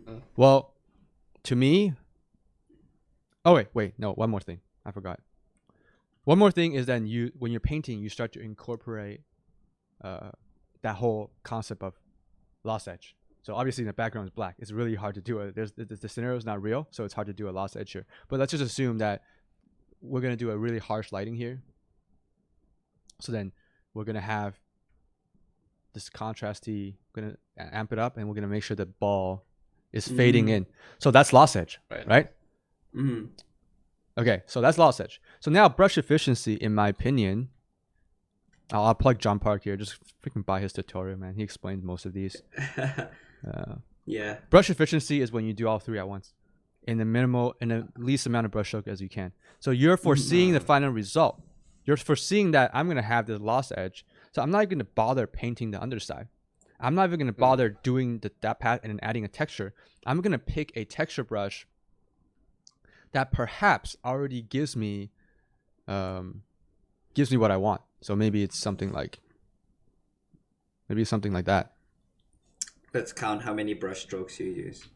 I'm gonna make it feel like it's just one. One. Yeah. 1, brushstroke. 2. No, that was like 10. Right. So then once you, oops, that does not look right. Let's see, maybe. Okay. So now that did it in like three. I used 3 different brushes. I combine all 3 paths into one sequence, right? It's almost like you know, for those of you who are into boxing or like MMA, it's like you don't, or basketball shooting. It's not like, oh, bend your leg, bend your knee, put your elbow out, and then, you know, when you learn to shoot, they call you like this beef, whatever. I don't remember what beef stands for. Something, and then follow through. Oh, bend your knee, elbow, elevate, follow through. Right, beef, BEF. And then it's like you have to practice that each step to make sure that when you look at someone like Michael Jordan or Steph Curry shoots, it's a one. It's there's no thinking behind it. It's one sequence. Yeah, it's one fluid motion. Yes. So practicing your brushstroke is the same thing. It's actually the exact same thing. It's not. There's no difference. Everything connects together, man. Right. So. But that would also mean that you would have to go through it the hard and, I suppose, the hard practice of doing the fundamentals first before you actually focus on efficiency, right? Yeah, of course. Like if you don't even understand the first 3 steps, like you don't understand first step, you don't understand second step, you don't understand second step, don't even think about lost edge, man. Just learn how to paint a ball.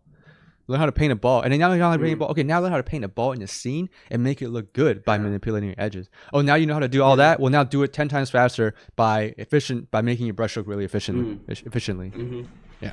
That's it. Yeah. That's it. And I think that's actually the problem with some people that kind of just get into art by purely copying and not doing fundamentals, is that they immediately try and get to the final result without understanding the process. Yes. It's man, I get it though, man. It's this art shit is so hard. It takes a long time, and it really it beats you down every day. Really, like you think you're good one day, and then the next day you're like, wow, I thought I was doing all right, and then yeah, man, it's a constant uphill climb.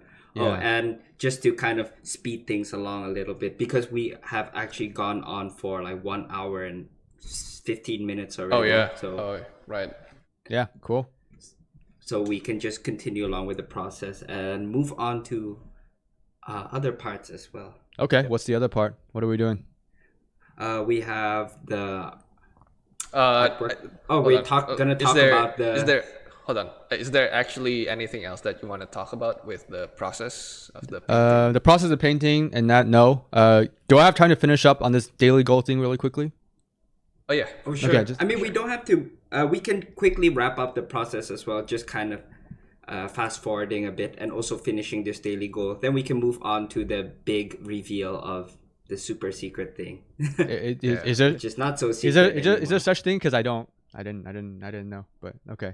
I thought it was nerds. I was pretty vocal about it. Okay, so let's wrap up the process thing. Okay, Okay, I'll give you. So number 1 is just practice more. There's no way out of it. Okay, that's it. Number 2, if you're trying to copy a master, if you're trying to study from someone, do not compare yourself to who they are today. So if Jamie Jones, I'm not sure how old Jamie Jones. If Jamie Jones 35, holy shit, you're gonna be really down if you try to compare yourself to him right now. Because not only is he better, he's more talented, he's more experienced, and he's got like 10 years on you. You're never gonna win. You're never gonna win. This is not like physical like fighting. Younger doesn't mean you need the mileage, you need the practice, you need the insight. If Jamie Jones is here, study his current work, study his master copies or sergeant or whatever. But then we live in an age of online. Like dig through and see, like what was a guy like Jamie Jones or Craig Mullins or Kang Lee, what were they doing when they were your age? Let's say you're 20. Listen to this. You're 23. Okay, when you're trying to start out and you just finish art school and you're like, I don't have a job, whatever, man, fuck. What do I do? Oh, I'm not as good as Jamie Jones. Okay, well, of course you're not. But are you as good as him when he was 23? Look for that image. Look for that image when he was 23. Is that a closer goal? Because he got a job at 23, a good job, in fact, with that image at 23. Can you reach that? Yeah, that's something to. So I don't know, like if you're I don't think your goal should be to be as good as me because I'm not that good. And Jamie Jones is fucking good, right? I'm on the process. I'm maximizing my potential to be there. But Guess we invited the wrong guest. yeah, well, here's the thing with Jaime Jones is that he doesn't answer email, like I said. So yeah, so then you're trying to fuck, you derailed me. Whatever, fuck it. You know what? I'm sorry. Guys, just fucking damn. practice hard, man. Just practice hard, okay, guys. Yeah. Okay. So how did you also bring the black and white sketch to a finish so that we could just just wrap that up as well? You mean sometime soon? finish as in like the black and white sketch that you had this to the final color. like this? No, Well, no, first the of all, spaceship. first of all, I don't Yeah, have process because I merge everything. Right. But I hate to break it to you guys, man, but it's just painting. It's just painting. That's all it is. I'm using the same principle I just talked about of edges and stuff, and then I am just spending a little bit more time on it here. No difference. Literally no difference. More time. That's all it is. Okay, so Oh, someone on the chat asked, have you got the 3D render? I probably do. Let me see. Oh no, I have to open my Octane. I don't want to open my Octane right now. Never mind then. Do you actually just render out a black and white pass like that? Yeah. So okay, here's why. Okay, I can't go too much into detail. It's too close to class. But Yeah, it's fine. you guys have seen me do a graphical sketch before, right? Like these. Yep. Yeah. Those those like Tesla, whatever. I think the name is Tesla. Those black and white like spaceship sketches, right? If you haven't, anyone who haven't, just check out my Instagram. But I like to start that way because when I start that way, I can balance out my black and white really quickly, and then I can go in and throw in when I build my 3D, I can just throw on a shadow path, and that will give me that, and that will make sure as long as I match this, as long as I match my 3D render path to my initial black and white sketch, then I'm good. I'm happy. There's nothing else I need to do. Right? That's just the process I use. And you know what? I don't know who asked me to see the 3D render, right? No offense, man, but it doesn't matter. It really doesn't matter. Right? Like you'll see the 3D render and then the only thing you're going to get is like disappointment because it doesn't matter. It's a ball. It literally is a ball. It's a ball with a ring.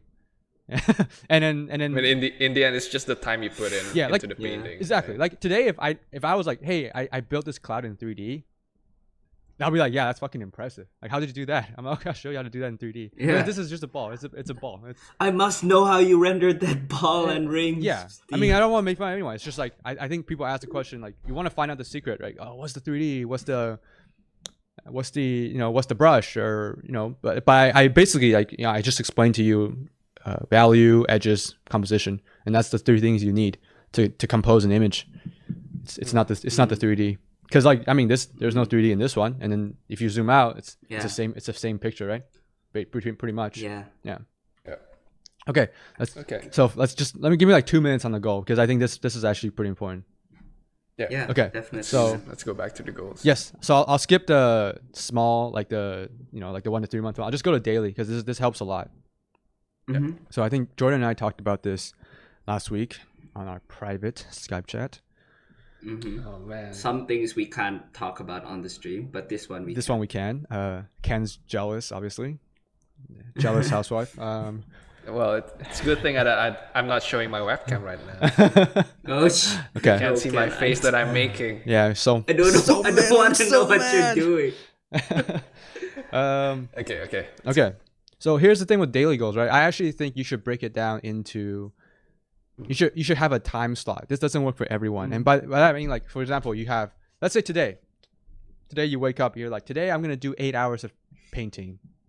Okay, I'm going to paint environment for 8 hours today, following an 8 Tanzana tutorial. Okay, so that's good. And it's better than doing nothing.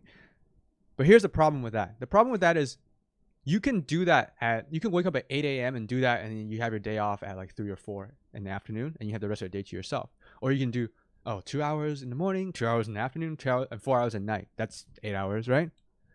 And you can also, I'm sure you guys see what I'm getting at. So a lot of people, maybe you'll do like, fuck it, I'm more of a, that saying, I'm more of a night owl, so I'm gonna do it at like 10 and I'm gonna end at like 6 a.m. Yeah. Sure, you can do that too, I guess.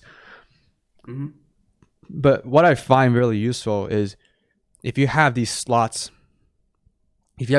of smaller goals you're trying to achieve in between it, so then you actually have a really regimented schedule. And I'll use my personal example of some of the busier days I have would be, so I'll wake up at 8:30, 9, right? And then when I wake up at 8:30, 9, I'll be like, okay, I have 5 minutes to do a quick meditation, clean up, put on something, and then go to work, start work at 10. And from 10, let's say if I'm going into the office that day, from 10 to, let's say 6, from 10 to 4, let's say from 10 to 4, that will be my work. Like I'm just going all out on work if it's busy. And then I'm by that time, I'm really tired. I know that I'm really tired. So from 4 to 4:30 to 5, I'm going to go to the gym. And then from 5 to 6:30, I'm going to go back to the studio, do another hour and a half, go home, eat dinner. So the dinner also, the dinner is also my goal. Like I'm going to eat a healthy dinner. And I'm going to do that at 7. I know that I'm going to do that at 7. And then when I get home, when I finish dinner, I know I'm recharged. My brain's recharged, and why am I recharged? Because I've hit every single one of my small goals. I woke up, I meditated. I know that. I got to work on time. Good job for me, right? I did some good work until 4. I successfully went to the gym. No excuses. And then I managed to go back to work. Had a healthy dinner. Now I'm recharged. What do I do? From 7 to 10, if I freelance, I'll do freelance. From 7 to 10 will be my freelance time. And then from 10 to 10:30, I'm like, fuck, I'm really drained. So I'll go to my apartment gym. I'll run for 20 minutes, 30 minutes, and then come back, take a shower, 11, and then 11 to 12:30 or 1, it'll be my personal time. I'll be like, I can do personal work, or I can read a book, or I can completely relax. I can have some alcohol, just relax, chill out, relax. Right? Blackout. Well, here's the thing with blacking out is that you're probably not achieving the same thing the day after this, so probably don't do that. Yeah, right? But you're gonna get really good at blacking out. You know what? You're right, man. Yeah, fuck it. Yeah, and if that's your goal, like you're like, my big goal, 10 years, is that I'm gonna be the best person at I'll drink alcohol and blacking out on command. Okay, go ahead, man. Yeah. Go ahead. Good for you. So this actually ties back to the first thing that you said on the podcast, which was having a burnout. How do you actually deal with those days when you don't feel like it or something bad has happened? If you want to go into the details as well of what happened, feel free to do so, man. Yeah, so if you don't deal with the burnout, you turn on a webcam and the mic and you talk shit for 2 hours and hopefully you'll talk your way out of it. So I'm hoping that after this podcast, I find some mojo back. Okay, I'll say this, man. The only difference between a student and a professional, a real professional, is that there's no such thing as a burnout. Like a professional, there's no burnout. You work through the fucking burnout. A student, you fucking burn out. And you say, I want to do this fucking show and take 2 days off. I'm going to travel for like 2 weeks. Yeah, you can do that. But in a professional setting, you can't do that. I can't just leave my work. Right? But that's the only difference. In a professional setting, you have your method. You have your good days and your bad days, and you have your burnout, and you have your methods to work through it. So the way I will personally work through my burnout. Yes, that's what I'm curious about. Okay. Let me formulate a good answer. Yeah, take your time, man. Yeah. First of all, I will analyze why I'm burning out. Okay. So I think for this, I'm going to use today as an example. Yesterday, why I burned out. Okay. So yesterday I didn't hit most of my goals. Right. So what happened was I went to work. There was not too much to do. So it was generally a waste of time. I was gathering a lot of references for stuff, and there wasn't a lot of painting. There wasn't a lot of creativity going on. Right. Yeah. I had a food poisoning for lunch. Oh. So I wasn't able. So I wasn't able to hit the gym at my usual time. And I went home earlier. I did some recording for my videos. Managed to hit the gym, but didn't do the usual load that I was able to do because of the food poisoning. right? And then I was like, you know what? I feel like shit. I'm gonna walk around. I'm gonna go to the mall. I'm just gonna grab dinner and just walk around for 20 minutes, just to like, I don't know, go grocery shopping or something. Just get away from the computer. That's also completely out of my usual schedule. I come home. I'm like, you know what? It's 9. I feel okay. I'm gonna do a painting. I'm gonna record that painting, and that also didn't go well. So if you analyze why I have a burnout, it's because nothing was going my way yesterday. Yeah. So the burnout is more of a mental thing, right? It's less of a physical. My skill probably didn't decrease. My physical skill definitely, your physical ability don't decrease in the day. Yeah. Right. So it's a mental thing. So I think I'm gonna adjust just by trying to force myself into a regiment schedule today and see what happens. And you can listen, message me tomorrow and see, hey, did you get back to your schedule? How did you get out of your burnout? I don't know, maybe. I'll take you up on that, man. I'll ask you. Okay. See how you're doing. Yeah, ask me how I'm doing, man. I think a burnout is different from like a chaos, like a what do you call it? A crisis. A crisis is like, okay, I'll tell you guys a little bit about what happened 2015. So when I was 25, I'll tell you guys a little bit what happened. So I quitted a job. I left my job. It was a second job. I left my job, and because our project was canceled, and I actually really liked that project, and it was canceled. If you look at my ArtStation, it's some of those spaceship stuff. You scroll all the way down, it's some of those. Dude, it's still some of my favorite stuff that you've done. It's really awesome stuff. Thanks, man. I mean, I think if I look back, I think it's because we spent a lot of time on it. So it's like, if I look back now, it's like, it still kind of holds up. Like I would probably approach some of the design and painting differently now, but it is what it is. So I really liked the project. It got canceled. The boss, the CEO, was really kind to offer me a position at another project. He's like, yeah, come do this. We have this like comfortable gig. We've been doing it for a while. If you want, you're talented. We like you. You're a talented artist. Like we don't want to, we don't want to lose you. Like, I thought about it for a day. I went home. I'm gonna think about it for a day. I'm like, you know what? At the time, my big goal was I wanted to work for Bungie. Yeah. So I asked myself, man, if I stayed here, if I took up on this offer, I would be more financially stable, well off. Yes. But that probably doesn't orient me towards Bungie, huh? Because I know what they're doing was, and it's not too exciting for me. Yeah. Right. So then I left, and then I realized that holy shit, man, there was nobody emailing me back.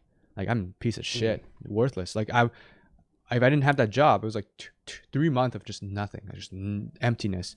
And at the same time, like Destiny 1, the game Destiny 1 came out at the same time. So I was like wasting my life away just playing hours and hours of that with my friends. Yeah. Until John Park and James Page was at the beginning of their brainstorm Facebook group, and they announced they're doing a mentorship. So I was like, you know what? I have some money saved up. That might be a good thing, right? So I went. I did that for about 3 or 4 months. One of the best learning experience of my life for sure. Yeah. Okay. So then, what followed after that? This is the beginning of that chaos, right? So, without going into details, because legally I can't, I got a dream job. So for some of you in chat, you probably know the story because maybe Ken or Jordan, maybe one of you will know. But I got a dream job. I got a dream job, and then I basically got let go in like a week, like 6 days, something like that. I made let's call it a rookie mistake. Let's call it a rookie mistake. It's nothing crazy. It's nothing too crazy. It's just like. It's just I can't go into too much. I don't want to get sued. Fair enough. I don't want to get sued. So that happened, but that's actually a blessing in disguise. I'll explain to you why. So that happened, and then I was like, oh fuck, man, like this is the worst thing ever. And then a couple weeks after that, I was like, you know what, fuck it, I have to go back and build my portfolio, right? And then I built my portfolio, applied to Bungie, applied to all those other studios, and then one of the other so-called my dream studio got back to me. And I've never gotten that far with them in terms of having 2 interviews. Like usually at big companies, you have an interview with like the HR just to get your basic info, make sure you can communicate, right? And they'll set you up with an art director, and then if the art director is okay with you, maybe you'll interview with a couple of members on the team, and if everyone's okay with you, you're pretty much hired. Yep. Yeah. So then I got an interview with the art director. I passed the HR one. I got an interview with the art director at a really respectable studio. And then what happened was they didn't respond to me for about 2 weeks. And I emailed back. I'm like, hey, is there anything, is there anything that you guys have for me? Like, even if it's a no, I don't want to be left hanging. And then he's like, oh man, yeah, sorry, I forgot to get back to you. But since you don't have a degree and you're from Canada, to bring you over to the US, it's actually like quite a risk for us in terms of we don't have a guarantee way of getting you here. It's a lottery roll, and then that's an investment for the company, right? Right. So then we decided to go with somebody who is local, and I admit too, it's a lot better than I am. So for them, it's the right choice, 100%. Like there's no bad feelings there. But for me, I'm like, fuck, that sucks. Yeah, it must be tough to even say that though, because you came so close to getting. Yes, I'm like, okay, so I got one. I would say I fucked it up, and I got another chance, and then that was rejected, and I realized, and then that also brought my whole degree, the visa issue, to light, right? It's like that means most studios that from the US that I want to work for, that's not possible unless they're willing to, unless somebody is willing to put in that risk. And just, I don't want to get too political, but it's a lot harder now. They don't want to let a lot of foreigners in. Oh yeah. Right? Yeah, definitely, man. Okay, so then what happened a couple months after that was, I had a relationship issue with somebody I cared about a lot. So then that was like, it was like a domino effect. It was like boom, boom, boom, and it finally just came crashing down. So that was like, that sent me on maybe like a 6 month, almost like a depression, just like a crisis state, right? But the good thing that came out of that was that Neil Blomkamp contacted me, and then he offered me a job at Oat Studios. So I took that. So that was that blessing in disguise, because I think Oat Studio was so new that if I had my jobs at those so-called dream studios back then, knowing myself, I may not have taken the risk to jump over. Like I would have been like, you know what? I'm working on like these films or these games that are my dream games, dream films, and you're like a startup. You don't even know if you're gonna last like a year or two. Like we don't really know. It's so ambiguous, right? Yeah. So then, knowing myself, I probably wouldn't have jumped. But then because I didn't have a choice, I was like, fuck yeah, man. Thank you for offering me this opportunity. Yeah. And it offered me a good salary and a good rate, right? And following that was probably the best creative 2 years of my life, right? Met great people there. And that was also when I started doing personal work, because I have a friend there that just kept on teasing me. He's like, hey, do personal work. And that's when I started and just kind of pick up that habit, right? So back then you didn't have that? No, not at all. Back then I had these bursts. I had these like, John Liberto released a Spaceship's Gumroad. I'm going to do Spaceship for 2 weeks, and then boom, going to go back to playing like Destiny or Diablo 3 or some stupid shit. That's it. Yeah, that's it. And then that was an interesting experience, man. But like I think what came out of it was just like clarity. There was a lot of clarity of what my big goals, medium term goals, and small goals are. What I'm looking for my work, for my life, and for my client, for my friends. Yeah. And I guess to clarify things a bit, Oats was based in Vancouver, or is based in Vancouver. Oats is based in Vancouver, so that's probably why I got it. Is because they wanted someone who's in house and local, right? And I know he contacted a few local artists before me to go in and check it out, and I talked to a few of them and they turned them down. And I'm like, thank you. Really, thank you. Like I wouldn't be here. I might not even be alive. If you didn't turn down that job and that opportunity fell to my lap. So it really got that bad for you? It got really bad. And then I'll tell you this, man. There's this one friend I had back at Oats. There's a lot of good people I met, but one of them, it got to a point where he was like, he kind of woke me up a little bit. This is like 4 or 5 months in, and he was like, hey, dude, you realize this, man. You realize this. You put things in perspective. I know you feel bad, but you put things in perspective. Like you're 25. You're working for you're working for Neil Blomkamp at Oat Studios, right? You have all the time in the world, and you're 25. You're driving your dream car. What the fuck are you complaining about, man? And then after that, I was like, holy shit, man, you're right. And it kind of put it in perspective. Like, I should just channel a lot of more like grateful energy than complaints. Oh yeah, for sure. Yeah, like it's. So would you say that's when a shift in your mindset happened, from rather than looking at where things went wrong and what you don't have to one where you're seeing more of the things that you could be grateful for? Yeah, grateful is one thing. I'll say that there's definitely a switch there, but it's not like I don't look at what went wrong, because I think identifying the problem is very important, right? Because you learn. But I think there is a difference though between identifying the problem, because some people do that. But it's what excuses. separates people, they actually make that a part of them, their identity, so that whenever something doesn't go right again, they can just fall back on that excuse. Yeah. Because once bitten, twice shy, right? Yes, 100%, man. You're 100% right. It's really sad to see that, because you have you just know you have so much potential, and I think a lot of it is just that people are not honest with themselves. Like, let's say you have this big goal or whatever, but then don't trust what someone say. Like, trust their action. If they're not doing stuff to achieve it, then why not? Why are you not doing that?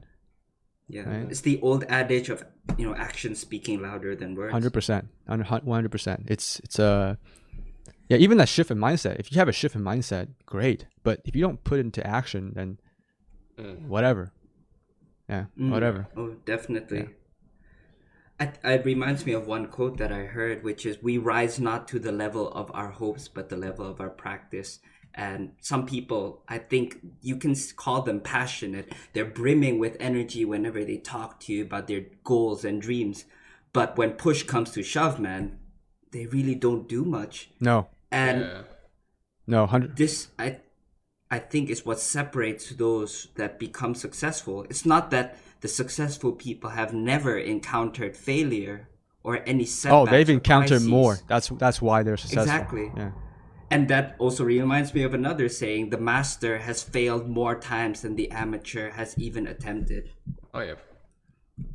If there's a truth, if there's a universal truth, it's that.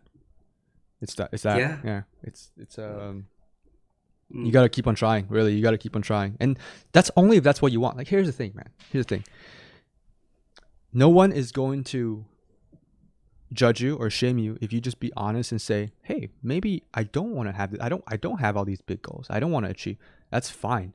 There's nothing wrong with having a life of chillness, zenness, or enjoyment, or even a life of chaos if that's what you want, right? Like, there's nothing wrong with that, right? But then if you say one thing and then do the other, then that's when it gets to me. Yeah. And then sorry, go ahead. Yeah, I think the thing is that you have to be true to yourself and just acknowledge what you want, and then just go for it instead of lying to yourself. Yes. And saying things that you don't mean. Yeah. You think about it. I know it's tough, man. Sometimes I'll do my I don't want to make it sound like my life is just 100% drawing or work, but recent month, it's been pretty crazy, just the amount of projects going on. But I do have some time. When I do have some time off, I do take my time off, right? But then sometimes I think to myself, you especially listen to that JRE wave kind of thing, right? It's like, it's like I'm at a gym, it's 10:30, no one's here, and then I think to myself, fuck, I've seen this, I've seen this, I've been here, I've been here 100 times before, whereas nobody's here, I'm here. Or sometimes I'll go in an office on a Saturday because I like the quietness. It's nobody's here, but I'm here. Feels like shit, but that's the only way, man. It's not like I don't think I'm particularly gifted or talented at something where it's let's say if I was 6'5", built like a tank, maybe I could have played football or basketball. And not saying they don't work hard, they work really hard, but they probably work harder than us. But it's just there's a difference in that. I don't want to offend anyone. Yeah. But at the same time, you say that, you're just like everyone else, but it's the reality that some people are not going to put themselves through that. So what I'm wondering is that what do you tell yourself or remind yourself during those days when you're alone at the studio or alone at the gym to just push through? Push through. Yeah, or to keep you on the track. Keep me on track. The Joe Rogan podcast. Yeah. Joe Rogan podcast. Yeah, Joe Rogan podcast. Yeah, you know what? That's actually pretty good. Some of the inspirational stuff. You know what I say? Like some people don't listen to inspirational talks, right? Like some people don't like that stuff. Yeah. The way I look at it is, there's this free performance enhancing drug for your brain, and you don't want to use it. Okay, then be my guest. I'll use it. I'll consume all of it, and it works for me. And maybe my brain is built differently where it works for me. I don't know. Maybe my brain, maybe those things gets to me easier. Like the things that they say are like, maybe I'm dumb. Maybe I'm naive. Where when someone tells me to do it, I'm so naive that I just do it. Oh, push hard. You know what happened? Like Joe Rogan's like, oh, you know what happened? When I got in a hard time, I stayed up. And then in my head, like, yeah, you know what? Fuck it, man.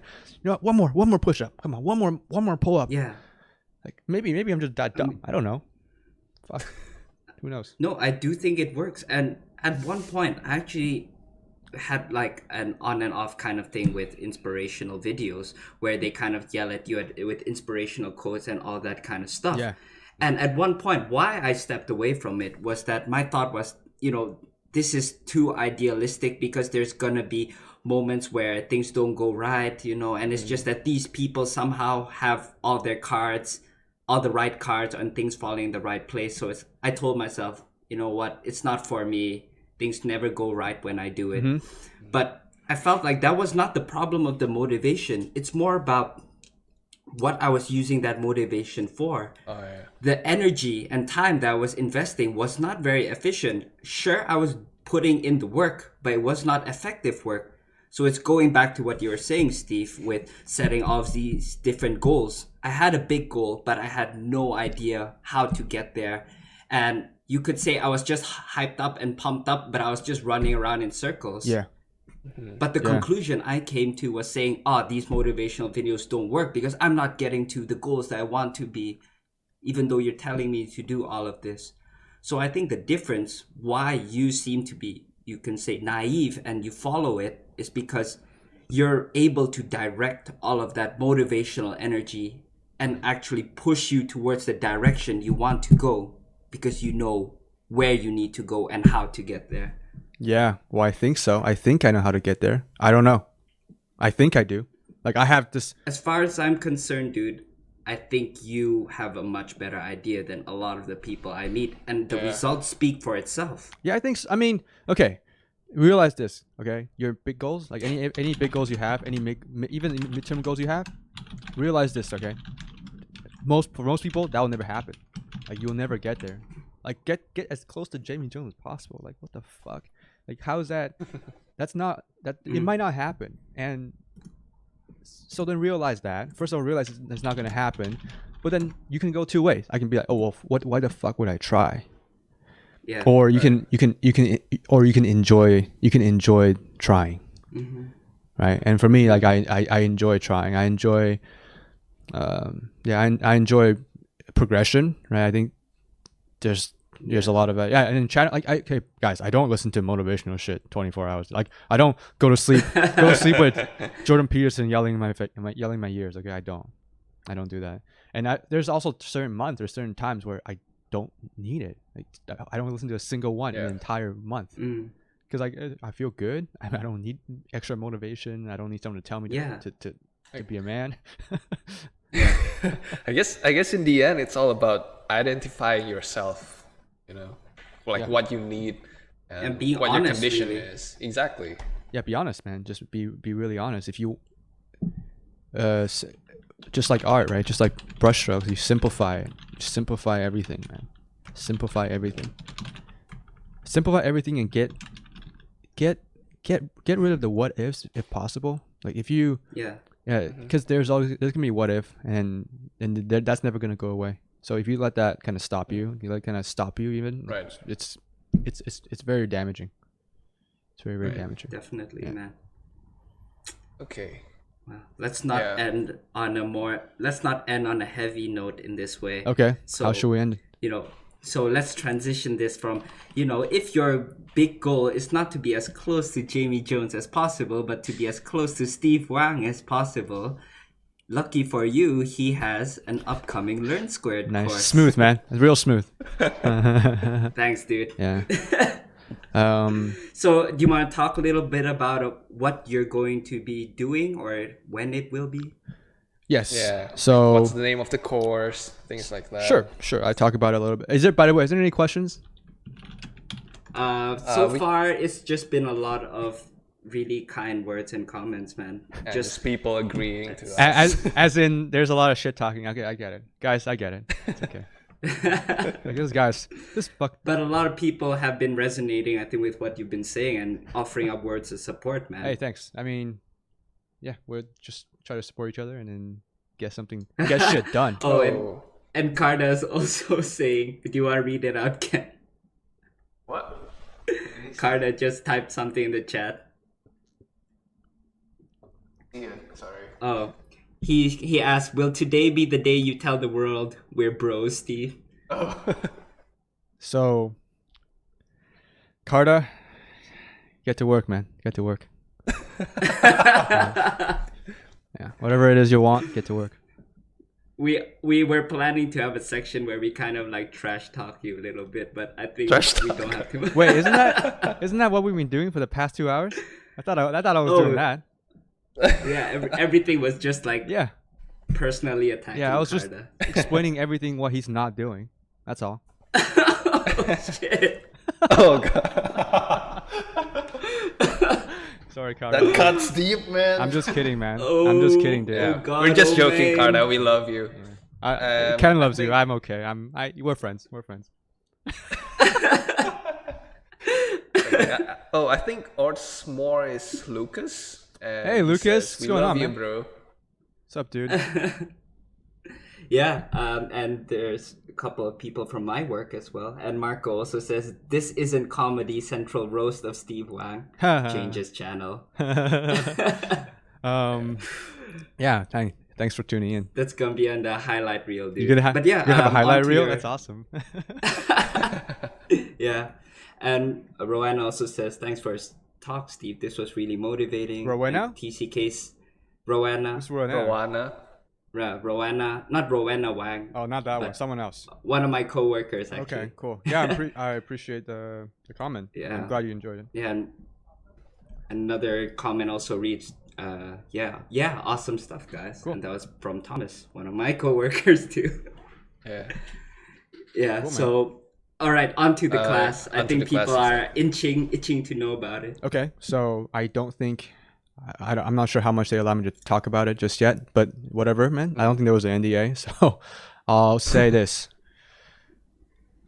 The class is going to come out, first of all, it's going to come out probably later this year. I'll say fall. I'll say chances are, because there's going to be, after I'm done recording, there's going to be an editing and obviously refinement process, right? Yeah. And I've never done that before, so I really don't know how long that takes. So that's number one. And number two is I have some plans in the summer and stuff like that. So I'd rather not start something like that in the summer. I'd rather just wait until the fall. So first of all, it's mostly going to be in fall, but no promises. Okay? Oh, it's because you're also offering a mentorship, right? Yeah, I think I'm going to do at least one session just to try it out. I think I've had enough people message me to understand that the first session will probably be filled up. So then I'm like, you know what? If people are that eager to freaking just get some Skype time, then, you want to talk shit, you want to talk politics, you want to talk art, you want to talk inspiration, we can do that, Yeah. And workout tips as well. Yeah, I'm not good enough to give workout tips. I mean, just do more work. Just fuck it. Workout and art is actually really similar, man. One step at a time. Oh, I'm talking about like physical working out. Yeah, I know. Yeah, that's what I was talking about. Yeah, same thing. Right. Yeah, same thing. Okay, but and this is actually going to be a Learn Squared course as well. I don't know if we mentioned that. Yes, it's a Learn Squared course. It's not like a Gumroad, or it's not something that I'm setting up by myself.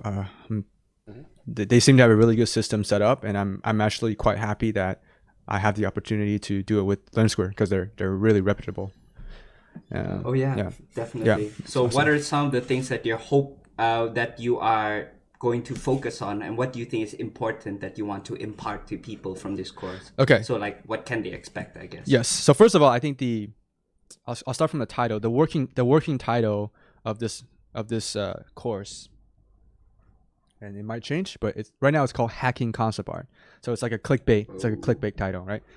Because I'm gone sexual. Yeah. You gotta get that clicks, man. Yeah. Swang destroys concept art. Swang educates concept art. Yeah, shit like that. That's great. Yeah. Because I was, the thing is, I was when we were initially in a talk of the deal during the class, it was like, dude, you realize that everyone that is on LearnSquare is better than me, right? Everyone that's teaching on LearnSquare is better than me, and plus there's so much Gumroad out there that's already, it basically teaches you anything you want, right? So then to me, I'm like, okay, what is it that I can offer that it's not just $5 video? It's like, because LearnSquare videos are like 200 plus, right? 250, 200 plus video. Yeah. It's like, that's a lot of money for most people. So how can I offer something that people can already buy from a $5 Gumroad? So I came with the title Hacking Concept Art, because I think that's one of the secret. That's one of the things that people keep on asking is like, oh, you have all these, like, even when I was showing that piece, right? That, let me open it up, like this piece. You're like, oh, you use 3D for that? Yeah, of course I use 3D for that. Yeah. Oh, you use photo for that? Yeah, of course I use photo for that. Oh, you use that software? Yeah, of course I did. But the trick and the artistry is to not let you know that I did. And that's part of the class, right? That's part of the, so so the class, we're going to structure into like 3 or 4 chapters. So essentially, we're not going to go into too much fundamental, right? So if you're a total beginner, like you're just a student, you're interested in concept art, right? You're maybe your first year of doing this, you just got your Wacom, like you're all excited. I don't think this will be particularly the class for you, because there's so much shorthand. Like I'm not gonna go in and explain like perspective. Yeah. Right. I'm gonna skip perspective. I'm gonna explain camera, and I'm gonna explain why I use certain camera. So if you don't even know perspective, then the camera thing is just useless. The useless knowledge is gonna fly right through your head. So I think this course, personally, I'm designing it to target towards people who are a little bit more advanced in school, or maybe people who are starting out in the industry and you're more like an intermediate level person, and just trying to push their art to the next level. Yeah, or you're interested in maybe some of my mindset and the way I work, why I make certain decisions, then this could be a course for you. Okay?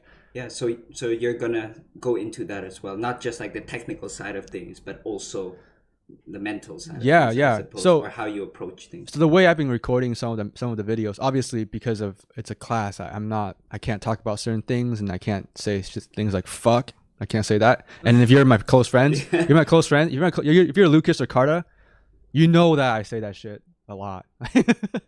Like we go on a trip, it's just like, man, I'll lose my job if somebody recorded this. But they probably have some hot blackmail. Oh yeah, well I have it on them too. So yeah, let's see how that goes. Let's see. So obviously, I'm trying to make it a conversation. So I think a lot of times, when you're recording a video, when I'm seeing a video, it's like, hey, step 1, do this. Step 2, do this. So for me, I'm trying to record it.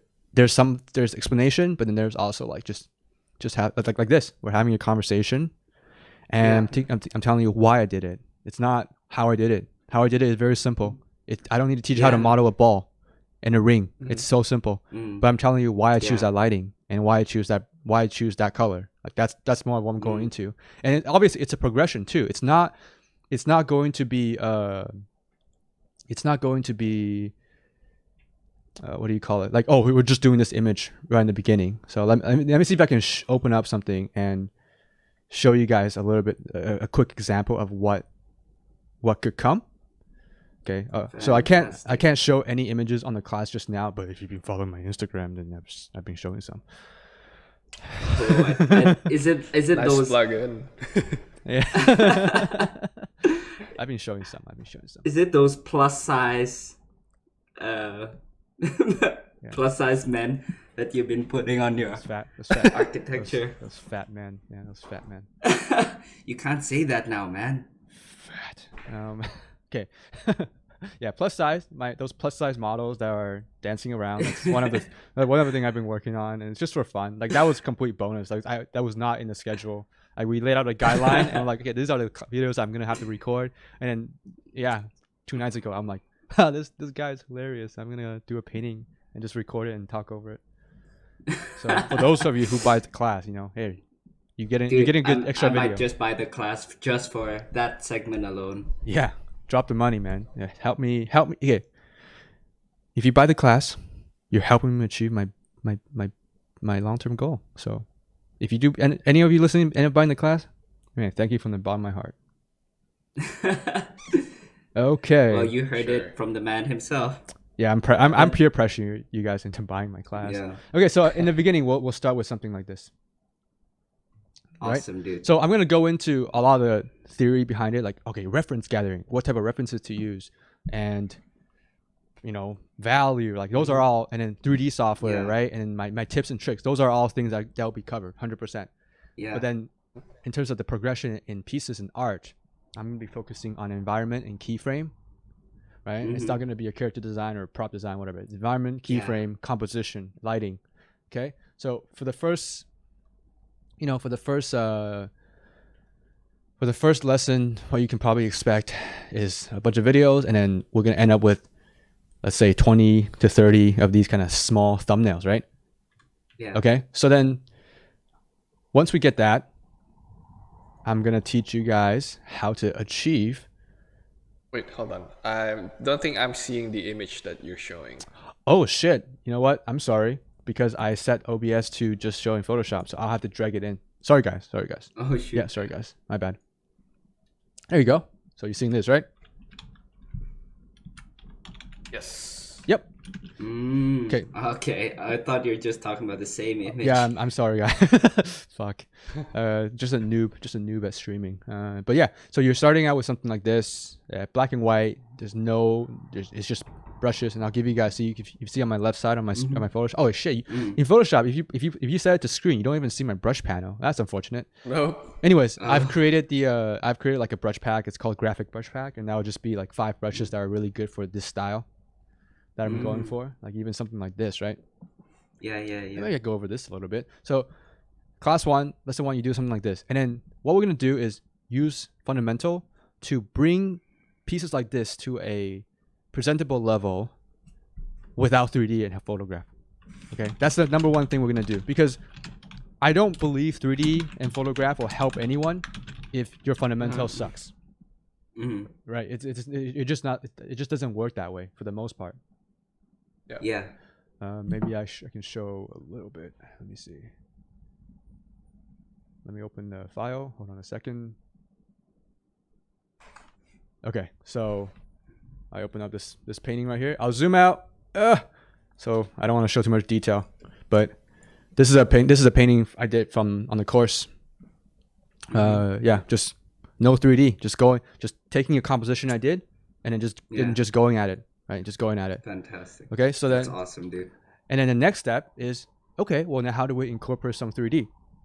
Right, there's some 3D tips and technique and a photograph technique, matte painting technique I can use. Yes, of course. So then we're gonna build the 3D. In fact, actually no, I'm not gonna build any 3D. For so far, I've just kit bashed cubes together. Right, so I'm gonna do that, and then we're gonna do a piece. We're gonna do 2 pieces. We're gonna do a piece in 3D, and then we're going to do a photo bash piece, I believe. And then lastly, for the last chapter, we're going to try to attempt I guess you could call it a full-on colored illustration keyframe. Yeah. And hopefully by the end, man, you learn something from it. That's awesome, dude. Yeah. I mean, I'm really looking forward to seeing what the course will be like later on, and I'm sure a lot of people in the chat will be interested in taking it as well. So we really appreciate you giving us like an exclusive sneak peek of sorts. No worries, man. Like it's I mean, once you put it on YouTube, it's not really a sneak peek anymore. But yeah, that's true. But yeah, it's a sneak peek for those of you live audience. thank you for tuning in, man. Like this is really cool. Yeah. I had a lot of fun, and yeah, like let's say my goal will be, let's say if we, by the final image of the class, I can help you guys come up with a piece like this, starting out like from a piece like this, right? Black and white, simple, takes 10 minutes, right? And then let's spend a couple hours, right? Spend a couple hours and dig in and dig into a painting. Yeah. That's awesome. Yeah, man. All right. So let's also quickly move on to the closing few sections. We've actually gone a lot over time than we expected, but it's just been. Actually, how much time do you have, Steve? Do you have to go somewhere? I have all day. I have all day. Okay. I don't think Ken has all night. Leave the stream on. Intimate time. Was it Jordan and Steve after dark? Probably the next podcast, next section. Nice. Okay. Oh, yeah. So we still have a few sections. Okay, left let's do it. For the, yeah. Let's do it. Okay. So okay, go ahead, Jordan. No, you can. You go, Ken. Okay. So we actually have a Q&A session now. Yes. Should we unsolo Steve or? I think it might have that weird bug, so let's just keep it on Steve. All right, great. I don't have to show my face. Yeah. Oh, that sucks, man. Anyway. It's a beautiful face. I know. Okay, so So Q&A there's session. actually a couple of questions from above, which we'll probably read out. And Steve, you've been saying a lot of great stuff, but we'll try and keep these ones a lot briefer, just so we can get through. Like a a 30-second answer. Yeah, let's try and keep it like under a minute. Under a minute. Okay. Under a minute. Okay. All right. So there's a couple of questions here. There's first one that I'm going to be reading from Hey Frushante. What's up? Hey man, when you coming over to Malaysia? Malaysia's got gyms too. Listening to you while I do work is like listening to lo-fi hip hop. Have you been stalking my Instagram? Because I love lo-fi hip hop. But yeah, Malaysia, man. Malaysia's got gym. It's got a good art scene. I have a few good friends from Malaysia, and I heard the ladies there are beautiful ladies. So maybe one day, man. Nah, Indonesia, man. Indonesia? Oh fuck, man. You know what? Come to Bali. I'll do a. Yeah. Well, I am going to Bali this year, but let's do a Southeast Asia tour. How about that? Dude, that would Nice. be fantastic. Yeah. So that would be like that. You know what? You know what? I'm adding Yeah. that. I'm adding that to my fucking long-term goal right now. Goal? I'm adding that right now. After THU, after doing something like THU, I'm doing that. That Mark sounds awesome. my words. Awesome. All right, next questions. All right, fantastic. Wait, when We'll are also you keep when that are you in going mind. to Bali? I'm going to Bali in August. Do you live there? Ooh. No. I live in Jakarta, but I'm going to Bali in December. Nice. Yeah. Yeah. Right. Okay. Next question, Jordan. There is another question as well from Dothel Mate. Is Steve interested in doing random sketch streams occasionally on Twitch? Nothing serious. No. Next. I'm just kidding. No. But I'm more interested in doing recorded videos, and because I really think here, first of all, those streams, they're usually like 3 people watching, so then like I don't know what I'm doing with 3 people watching. Yeah. Like it's not the most doing that will not point me towards my goal. Let's put it that way. But I think this is not a promise, but I think I will try my best to release YouTube videos where I'm painting or drawing or doing some kind of art in the background, but I'm going to be talking about certain content like mentality, working hard, goal setting, stuff that, you know, I won't really cover in my class because it's an art class. It's not a fucking life class, but I'm going to be exploring some of those topics on those videos because seriously, man, it's not the technique, dude. It's really the mentality and all those stuff that's going to help you and do whatever you want. It's not, if I teach you technique, you're just gonna do the same image as me. It's not that cool, right? Yeah. So maybe that. So if you're interested, tune in. And if you YouTube me, I have no video on right now, but just if you YouTube Swang, subscribe. I have like 2 subscribers. One's Carter. So one day someone's gonna make a remix out of that YouTube. Yeah, videos. it'll be like Swang. Swang wave. Oh man, that'll be the. You know what? If that happens, I can't control it, but if that happens, man, holy shit. That might be even better than being as good as Jaime Jones. Exactly. Yeah. Does Jaime Jones have his own like Akira the Don song? No. Is he inspiring people to work hard? Not really. I mean, kind of, but not really. There we go. That's your new big goal. Boom. Boom. Akira the Don, man. Hit me up. Yeah. Yeah. Yeah. So I think that'll help people. I think that'll help people a little bit more than me doing art. But obviously, I'm an artist, so don't worry. The background is gonna be me doing art. And Taya also says, yes, we need an art version of Jordan Peterson. You know what's funny? I had that thought a couple months ago because I was listening to a lot of Jordan Peterson, and then I'm like, okay, there's a lot of stuff he says. I mean, I know he's a controversial guy, so there's a lot of stuff he says I don't agree with, but there's a lot of stuff he says I agree with, and those are the things that helps me personally as a person to self improve, right?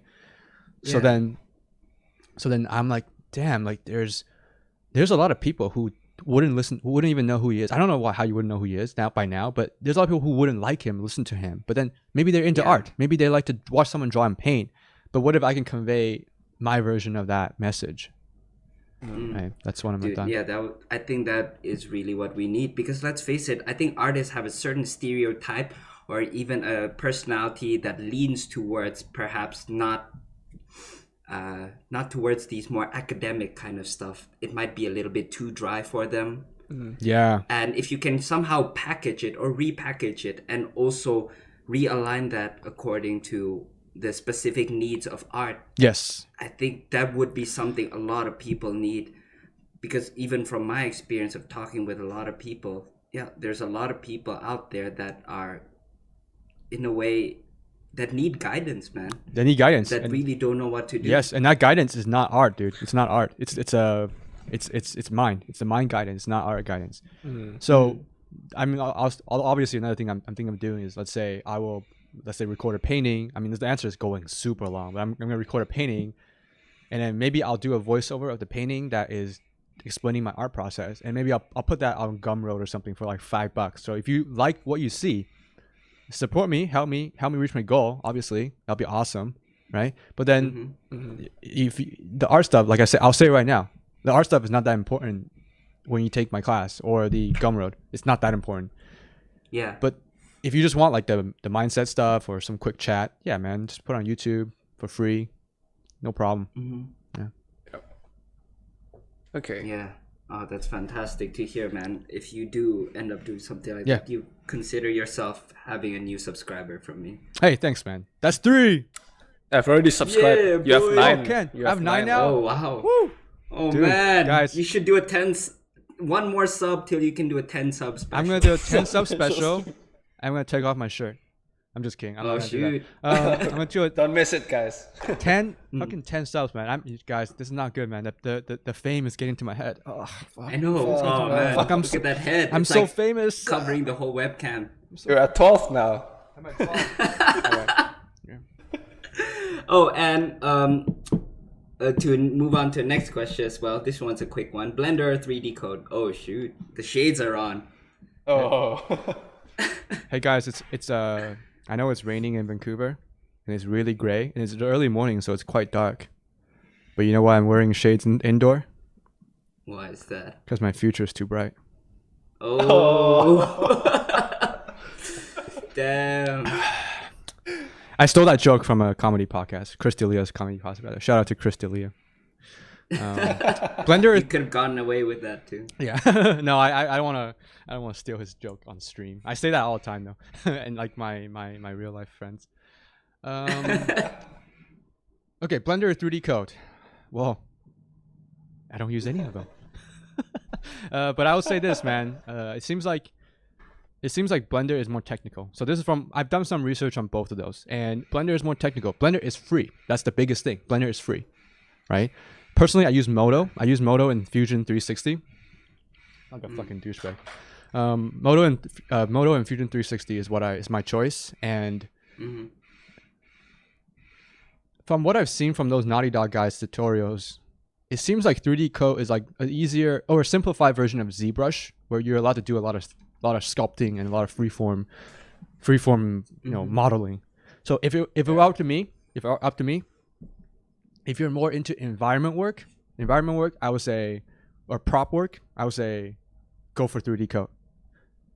Now, if you're more into like, let's say, modeling a hard surface environment or spaceship or car, then maybe and then the finishing you're looking for, is this photoreal like octane key shot rendering. Yeah. Maybe what you need is Blender, because you need to have the clean polygon, the clean geo, the clean UV to get that. Yeah.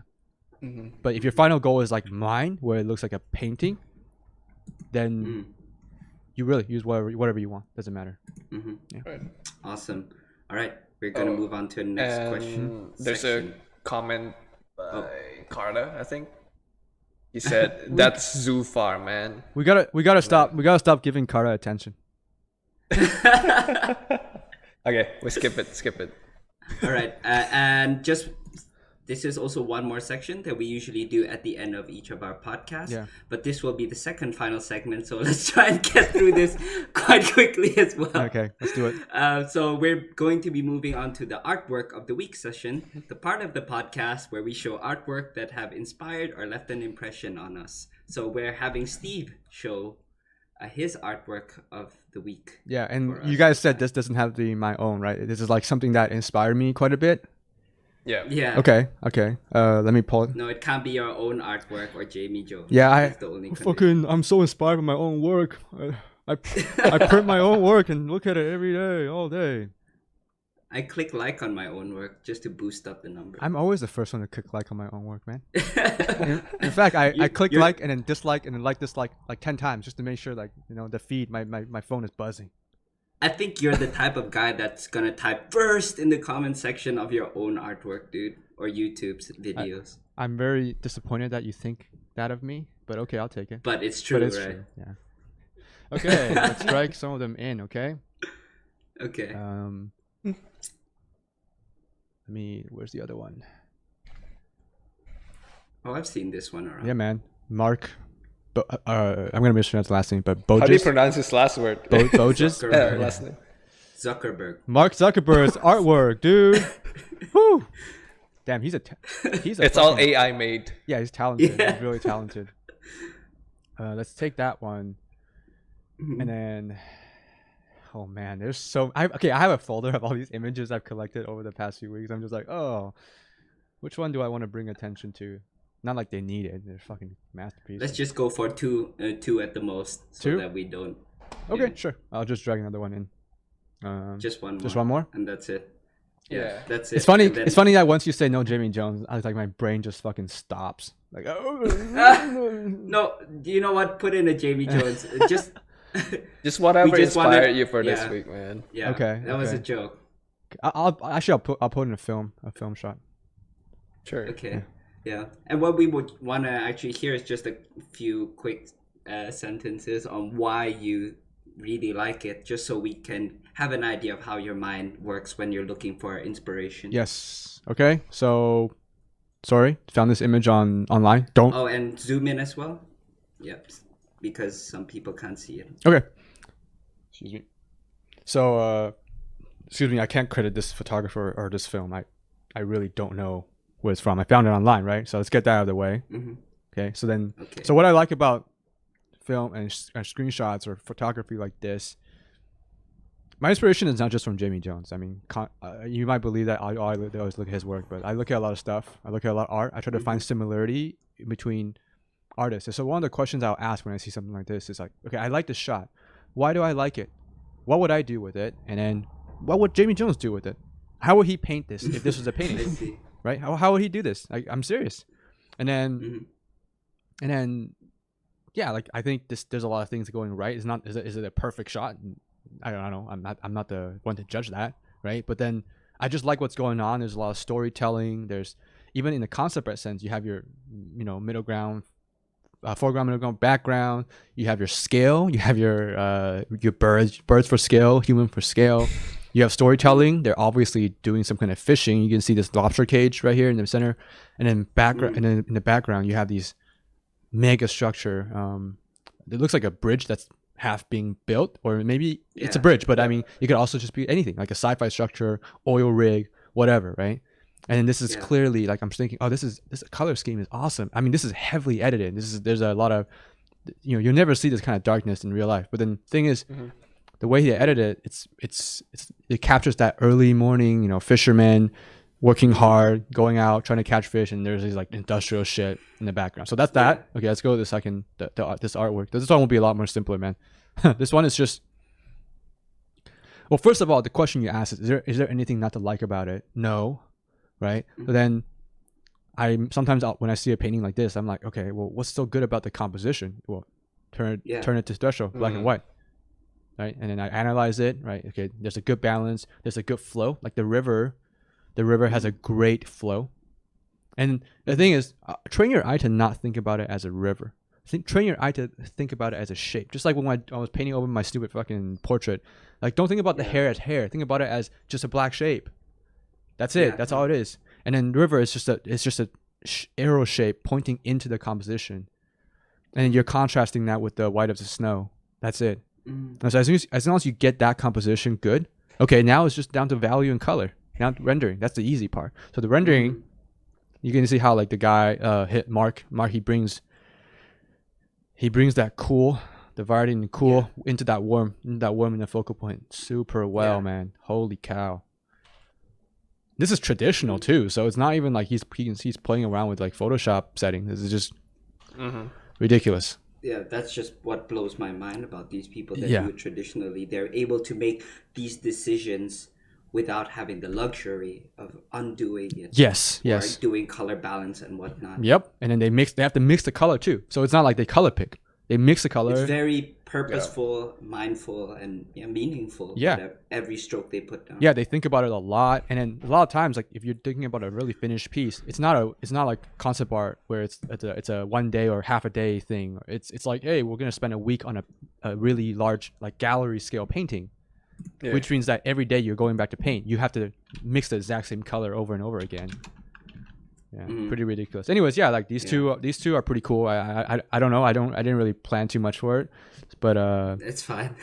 But a lot of times I'll just show like I found this photo, man. How cool is that? Like this is really inspiring.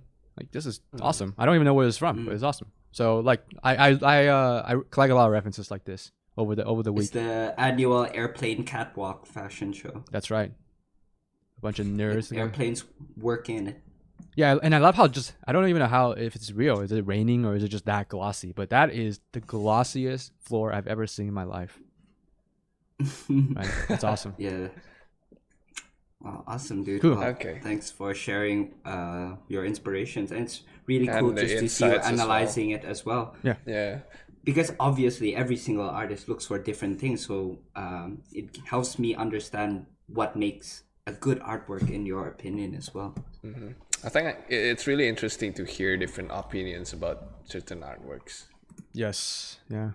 I will. Yeah, man. I also love to explore how, like in the beginning when I was more of a student or beginning my career, I like to explore the how. Like how did he do this?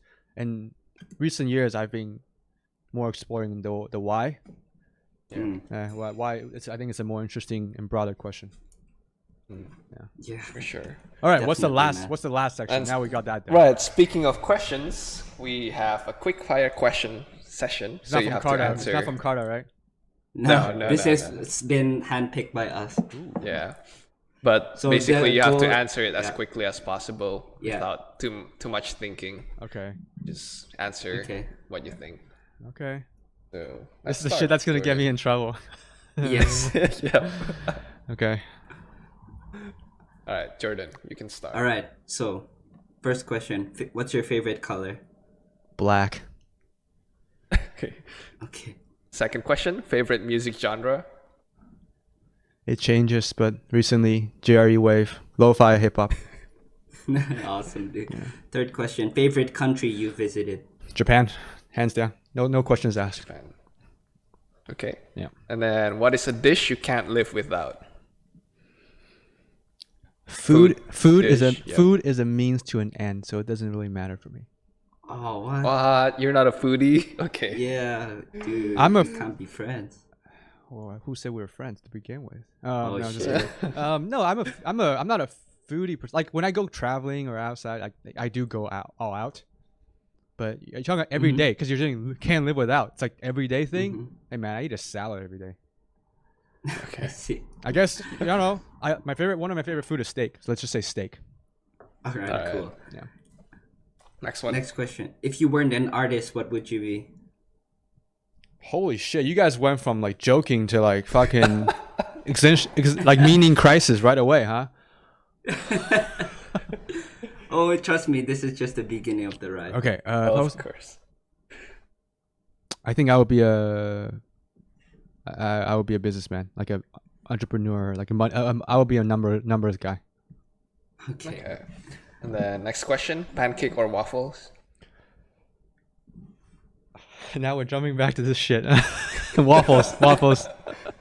Good choice. Good choice. All right. Would you rather explore space or the ocean? Space. I have fear of water, deep water. Ooh, okay. Now I know what to use against. Yeah, throw me under the ocean. Yeah, try that. Yeah. Okay. Favorite breed of dog? Can I choose 2? Sure. Actually, I'm gonna choose 3. Okay. Sure. So ultimate dream will be a husky. Okay. A husky or a like a golden retriever. But the thing with those dogs to me is that they get too big. So then, realistically speaking, my favorite breed would be is it called a Samoyed or Samoyed? Samoyed. Yeah, Samoyed. Yeah, those seems to be pretty good sized. They're pretty huge too. Yeah, they can definitely get pretty big. So yeah, I need a one with like a growth defect or something. One with dwarvism or something. Yeah, I don't want to use that word. I don't want to use the M word or the D word. But yeah, I need a midget Samoyed. How about that? Move on. Okay, sure. All right. Next question. Would you rather die if you didn't slap a new person on the butt every 12 hours? Or die if you didn't kill someone every year? Just repeat that question again, please. Would you rather die if you didn't slap a new person on the butt every 12 hours? Or die if you didn't kill someone every year? Well, here's the thing with this political climate we live in right now is that if you slap someone in the ass every 12 hours, you're going to get lawsuits and Me Too, and you're pretty much worse than dead. So I'm gonna pick 2, man. I'll rather kill someone. I'd rather kill someone. Yeah, I think killing someone. Okay, I'm gonna reveal the dark side here. Killing someone for a good reason is better than sexual harassment. Unless you sexually harass a bad person. Fuck now. You have a point there. This is we've been talking inspirational shit for 2 hours, but this is the type of shit that someone's gonna clip and then blast it on like YouTube. It's the summary of the podcast. If I ever become a big director, if I do, there's not my dream, but let's say if I do, someone's gonna dig. Oh, remember 10 years ago? Oh, you said that fucking sexual harassment. Blah blah blah. You should lose your job. Oh, fuck off. All right, let's just kill someone. That'll be like James Gunn. Yeah, James Gunn. Yeah, let's just kill someone, man. There's a lot more people that on my kill list. Anyways. All right. Yeah. The next one. If you could be invisible for a day, what would be the first thing that you would do? I'm not gonna say that on stream. Next question. All right, next question. PewDiePie but it has to do with the previous question. Anyways. All right. Yeah. PewDiePie or what? T-series. I don't watch any of them. I don't. Okay. But I would say I know the story, so I would say PewDiePie just because I think it's pretty cool that an independent person can compete with a corporation like that. It's pretty cool. Awesome. But I don't really know the content they produce. I don't fucking know if it's what does T-series do again? Just music, Indian music. Oh, okay. Or entertainment, yeah. It's like the Vivo of India. Oh, okay. Well, that's not even why you. That's cheating, man. That's like apple to oranges, really. Yeah. Yeah, it's just that they're fighting for subscribers. Right. Like the 100 million. Is it 100 million? 100 million first 100 million? Yeah. You know what? I'm gonna give PewDiePie a sub after this just to make sure I. All right. So next question. Favorite film of all time. Okay, I'm gonna have to pick 2, and one is my real answer. Okay, and Okay. that is gonna be. That's gonna be. My real answer will be Inception. Yeah, I think Inception is probably one of my favorite of all time. Just everything is well done. And a part of me wants to say this, but I know I'm gonna get shit for it, and that's why I say Inception first. Star Wars Episode 1. The Phantom Menace. Yeah, I think it's.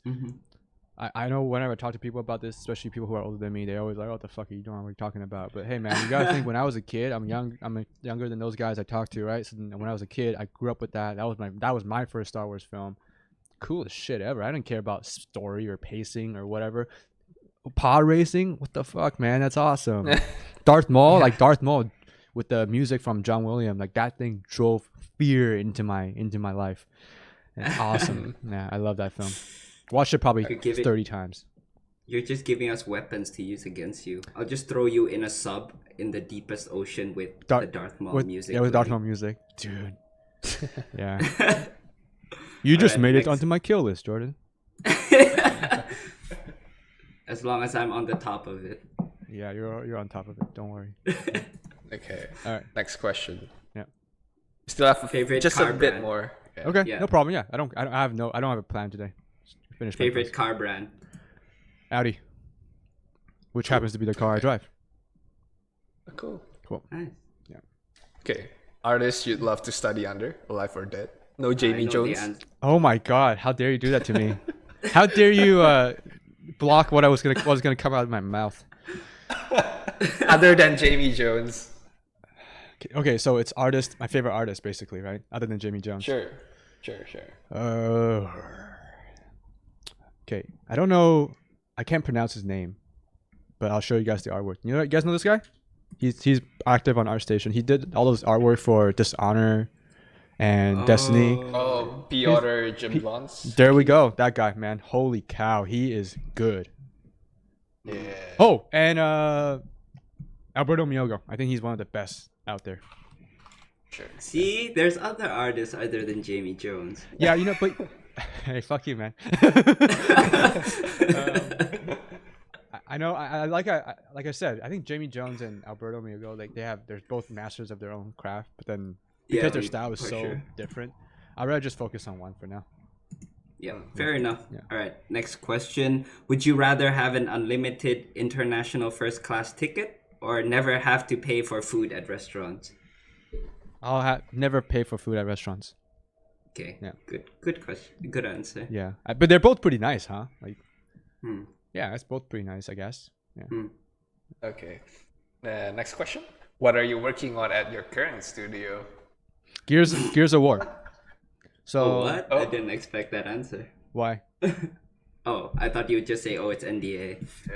Well, I work at Microsoft Coalition Vancouver for a couple of days a week. So then, Gears of War 5 was already announced like last year. So there's no secret, right? There's no secret. Yeah. Okay. And All right. Okay. I have some other projects going on, but those are NDA. In fact, they're so NDA, I don't even know the name of the project. I don't even know the name of the project. Yeah. All right. Final question, and possibly the most important one. Have you found Jesus yet? It's almost like you want some more of this. Like it's almost like you don't want this stream to end. You want to go into an hour session on this question. Hey, I didn't make this question. Just make it a yes or no. Yeah, No. just make it yes. No. Okay. All right. So, oh man, this has gone on much longer than we have expected. So much longer, but I it know. was fun, man. Sorry, Ken. I know you gotta sleep. Even right now, it feels like, there's so much more we could talk about. Yeah. Dude, like I prepared like pages and pages on my Google Docs, and we only made a dent on like one page. Oh yeah. Yeah, man. Hey, you know what? It's funny how you say it. How you say you only made a dent because that's one of the other joke I like to use a lot. The dent joke was like somebody would be like, oh, like for example, like, oh yeah, cool, you bought a mic. Oh, how much was the mic? Oh, it was like $300. It doesn't make a fucking dent. It's just like one of those Chris D'Elia joke. But yeah. Anyways, if you I mean, I don't mind having like another session in the future. So we can always dive deeper into certain topics.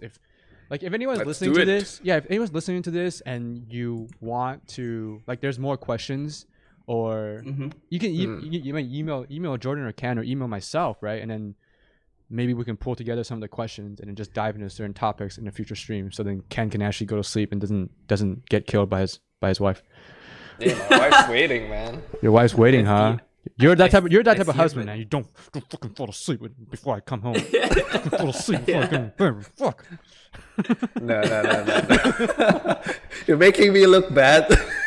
Hey, you guys been doing that for the past 2 hours, so I can only throw some. I thought we were just talking about Carta. I thought we were just talking shit about Carta. the whole Oh, time. Carta is definitely like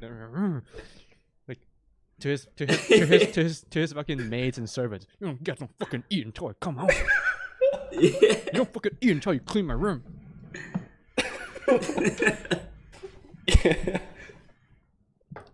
Good times. But yeah, if any of you guys would like to have Steve back, do let us know, because I mean, we definitely would, because it's been so much fun just talking for the past like 2.5 hours, was it? Yeah, 2.5. Yeah, 2.5 Good hours. times, man. Fucking good times. It passed. It went by Yeah. really fast. I know, Yeah. it's crazy, man. So let's just move on to the outro. So I'll read out what we typed up. We are finally at the end of this episode. Thank you guys for watching this episode. And we'll be putting up links to Steve's social media. Follow him on ArtStation, Instagram, and Facebook to see more of his amazing work and design. And thank you very much for your time, Steve. It's been a blast. Yeah, man. When is this gonna be on YouTube? Are you guys gonna cut it and stuff? Yeah, Probably within a few in days. 2 days, 3 or 2 days. Okay, yeah. Link me and I'll share it. I'll share it for sure. Fantastic, dude. Awesome. And we also have to plug in our own social media as well. Links to Drawing Table Podcast. Social media. I'm not sharing anything right now. Yeah, we can put it in the YouTube video later, links yeah. later. Okay. And follow us on Instagram and Facebook for updates on upcoming content, and on YouTube to watch our previous episodes, and of course on Twitch to catch future episodes live. Yeah, man. Thanks a lot. Oh, what's going on? One more, sorry. We also now have a Facebook group for our community, which you can join here on the chat. Yeah. Yes. And yeah, so thanks very much, Steve, for your time. It's really been a pleasure, and thank you so much for coming to the podcast. You're very welcome, and it's been really, really fun. And I'm glad. I think, one step at a time, man. I think this podcast is it has the potential to get big, and I'm happy to be a part of it very early on. Amen, brother. Amen. I haven't found God bless. I haven't found Jesus yet, so what I'm gonna say is, okay. Okay. Sadhu. All right, we'll see you guys on the next Drawing Table podcast, and thanks again, everyone, and take care. Cheers. See you guys. Bye-bye.